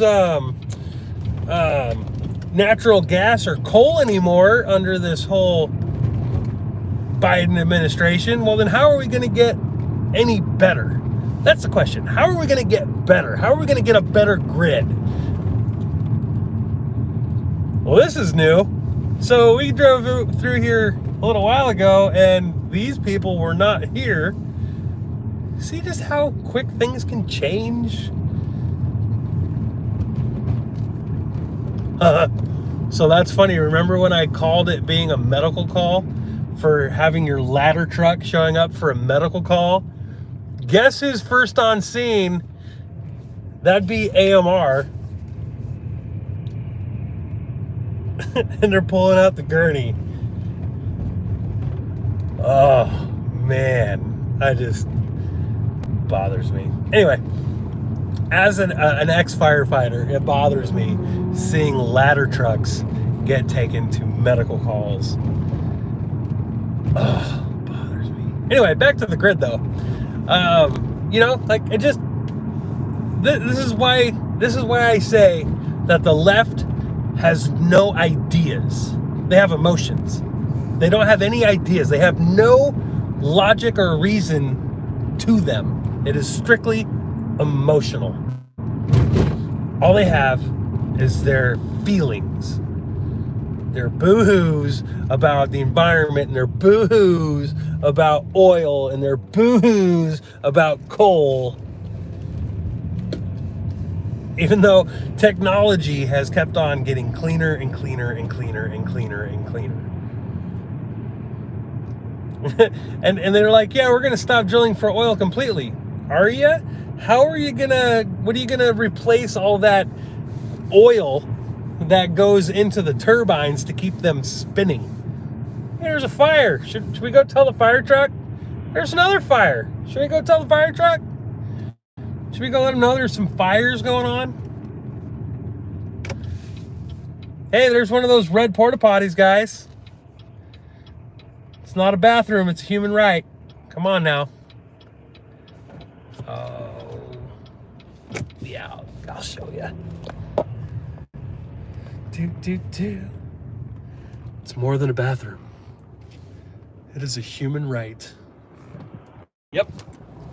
Your tax dollars at work, Oregon. Good job. Oh, traffic is stopped. So we will definitely make our way back over to interstate. We are not going to go over that way. I'm going to make a little illegal U-turn here again.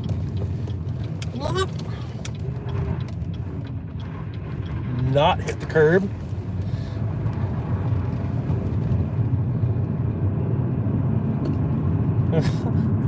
You would have pushed it over. Look at hey, there's a motorhome there with a slide out. Must be nice.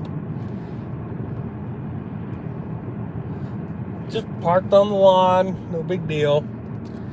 And again, this is a dog park right here on the left. It's what it used to be, is a dog park.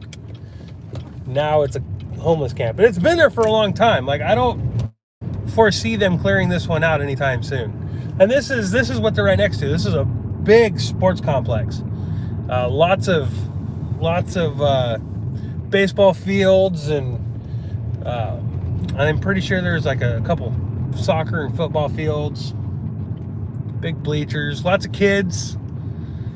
Lots of kids come here and frequent this area. It's quite bothersome.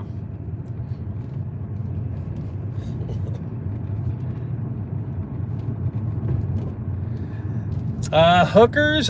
Most of the hookers you'll find on Burnside downtown, Broadway downtown, over by Powell Books, and on 82nd. 82nd Avenue, you'll find a lot of those people. when we did the documentary, there was a girl that came by, and it's funny because we were interviewing this lady, and she was the one that let us go into her tent and see that, and see like what was inside there. And this girl comes walking by, and it was hilarious watching the lady sitting there kind of tell off the girl and telling her to get, because she was like, yeah, she's a hooker, and she comes through and she always like steals from people and offers them everything, and steals from them, and it was just, yeah, it was quite interesting watching the exchange. And she was changing her clothes as she was walking down the road. Like, it was quite an experience doing that documentary.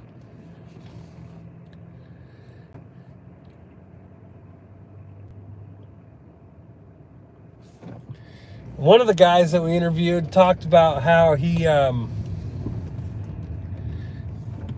works, said he works about 12 hours a day picking up cans, and he makes a few $100 doing it.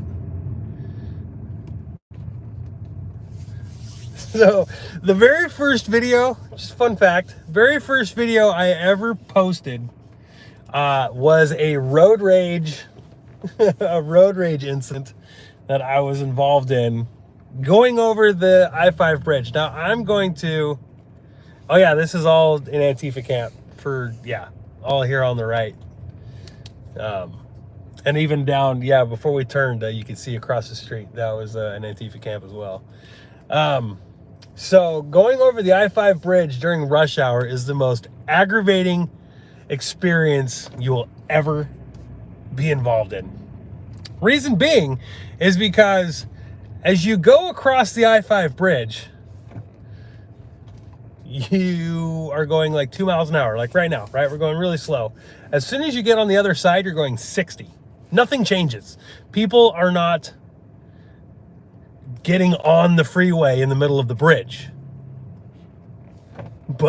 And there's not a whole bunch of people that get off right immediately after the bridge. It's just that people are scared of the narrow bridge. The lanes don't narrow, the shoulder narrows.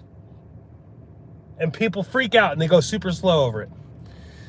And you're gonna watch this, and you're gonna see it happen in real time. Okay, describe the smell. So I have all the windows up, and I have my air conditioning on and recirculating air, and so I can still smell urine. Like, I can still smell a whiff of the foul smell. It's bad. Like, the smell is horrible. As soon as you cross the bridge, you're just like, you just smell filth. Like, it's a smell. It's its own unique smell. It's so bad. Downtown Portland during the riots and stuff, it's so bad. Of course, then you mix in, the tear gas. you have pee, and you have fecal matter, and you have tear gas on top of it. It's just a spicy cesspool. It's just so gross.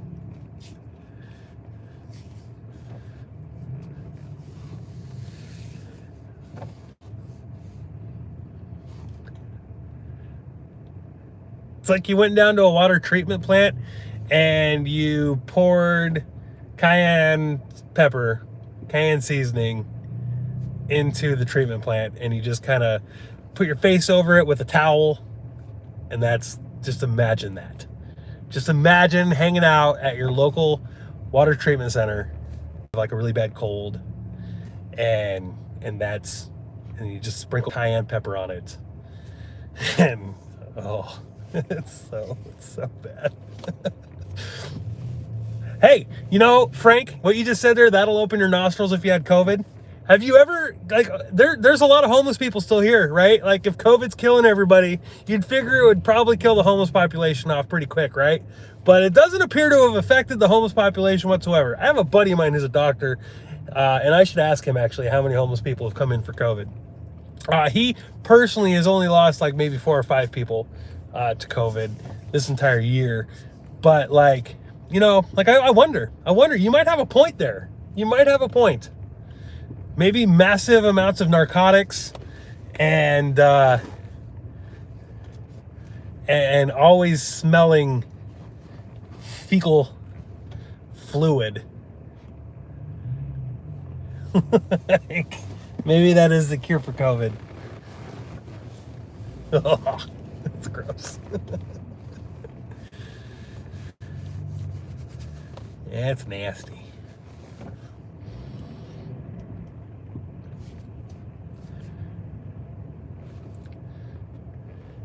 That's bad stuff.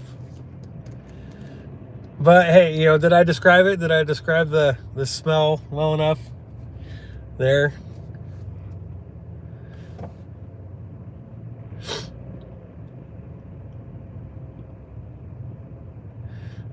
I do want to make a correction. California, Oregon, and Washington are amazing and beautiful states. They are beautiful states. I only want to go to Montana. Like, Montana is my number 2. I've never been to Alaska. I'm pretty sure that would end up being my number 1. But Oregon and Washington are amazingly beautiful states. I mean, when it comes to, like, I'm a big outdoors guy. I love hunting and fishing, and the only place that holds a candle to it so far that I have been to is Montana.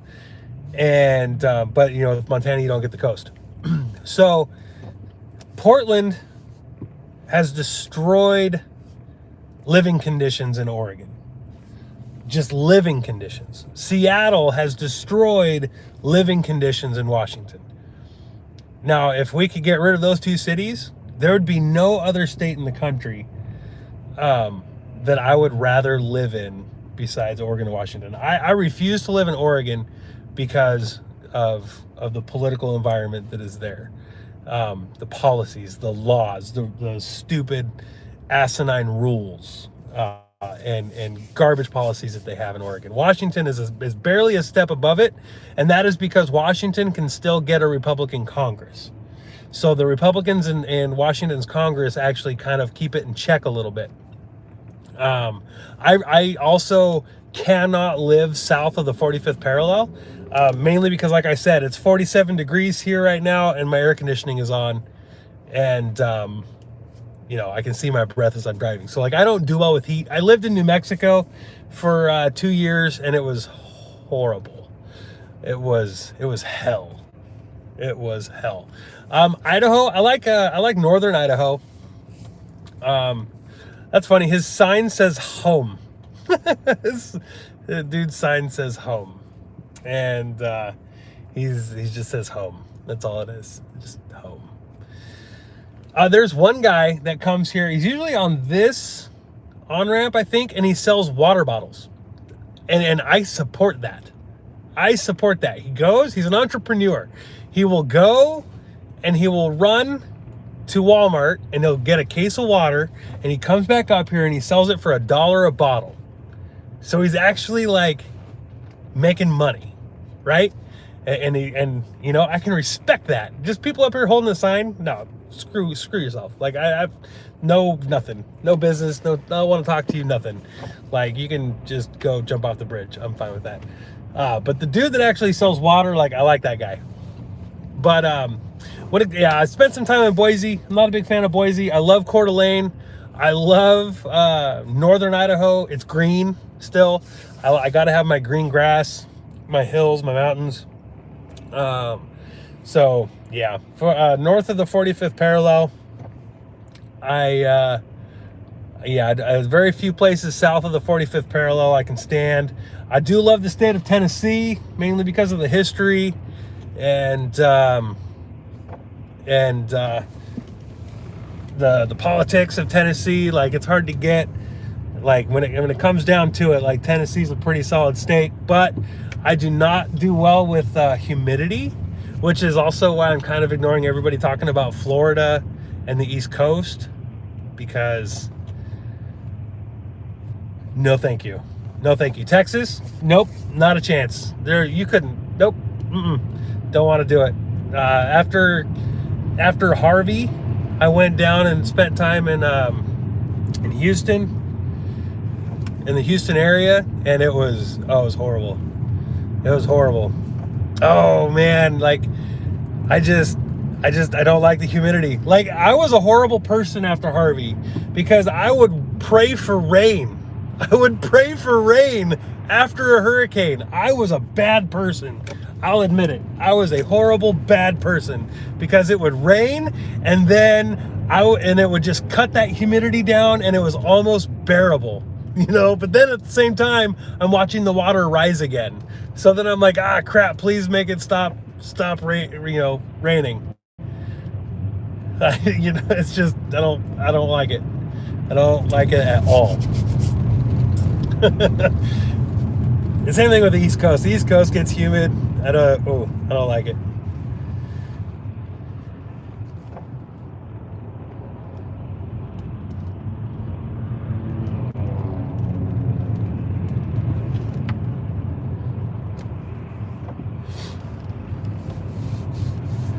All right, so right now, guys, we are going 18 miles an hour. All right, now we hit 20. We hit 20. Now just up here, in a minute, we're going to slow down again. Usually. Now, I might be wrong. Like, this might actually be a decent trip. But first of all, why were we going 5 miles an hour? Oh, no, I see brake lights. I see brake lights. And look, there's an on-ramp right up here, but they're stopped too. There's nobody getting on the freeway above this on-ramp, but yet all 3 lanes are stopped on the bridge. They are stopped. There's brake lights, guys. There's no other on-ramp up here. Okay? Explain this to me. The lanes don't narrow. Okay, we're now down to 25. Brake lights. Why are there brake lights? Okay, good. Now we're back up to about 26 miles an hour. We're at 30. There's no reason for all those brake lights. There's no reason for people to stop. The lanes didn't narrow. All right, going up to 40. Why was there slow traffic? Why was there rush hour?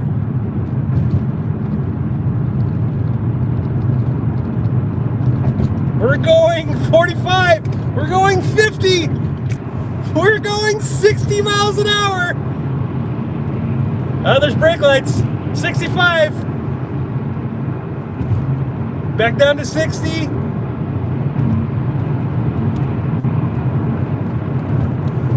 And look, there's no traffic either direction. We're back up to 65 miles an hour and we're cruising. Explain to me why it's stop and go traffic back there. Explain to me why it took us about 10 minutes to go a half a mile across the bridge. I don't get it. Makes no sense to me whatsoever. Well, guys, I am headed home because I gotta go get my wife. But thank you all for watching. Like, this is amazing that, like, most of you guys stayed this long. Like, this is the lowest number of people that have been on there yet. Is 89, 90 people. So you guys are awesome. I do wonder how many. It'll be interesting to see how many new subscribers I might get off of this live stream, because this is probably my most different live stream I've ever done. Do one of Seattle? I could do one of Seattle. Seattle will be crazy because I don't know Seattle for nothing. I did do the tour through Chaz. I did that one the other day, and I did a speed, what do they call that? Time lapse video of Seattle the other day, but I'll do. I might do that. I might do a live tour of Seattle. Do one from Tacoma to Seattle. That'll be interesting. But I am going home. Thank you guys for watching. It's been fun. We've had some good conversations. I've enjoyed it. And I'll see you guys later.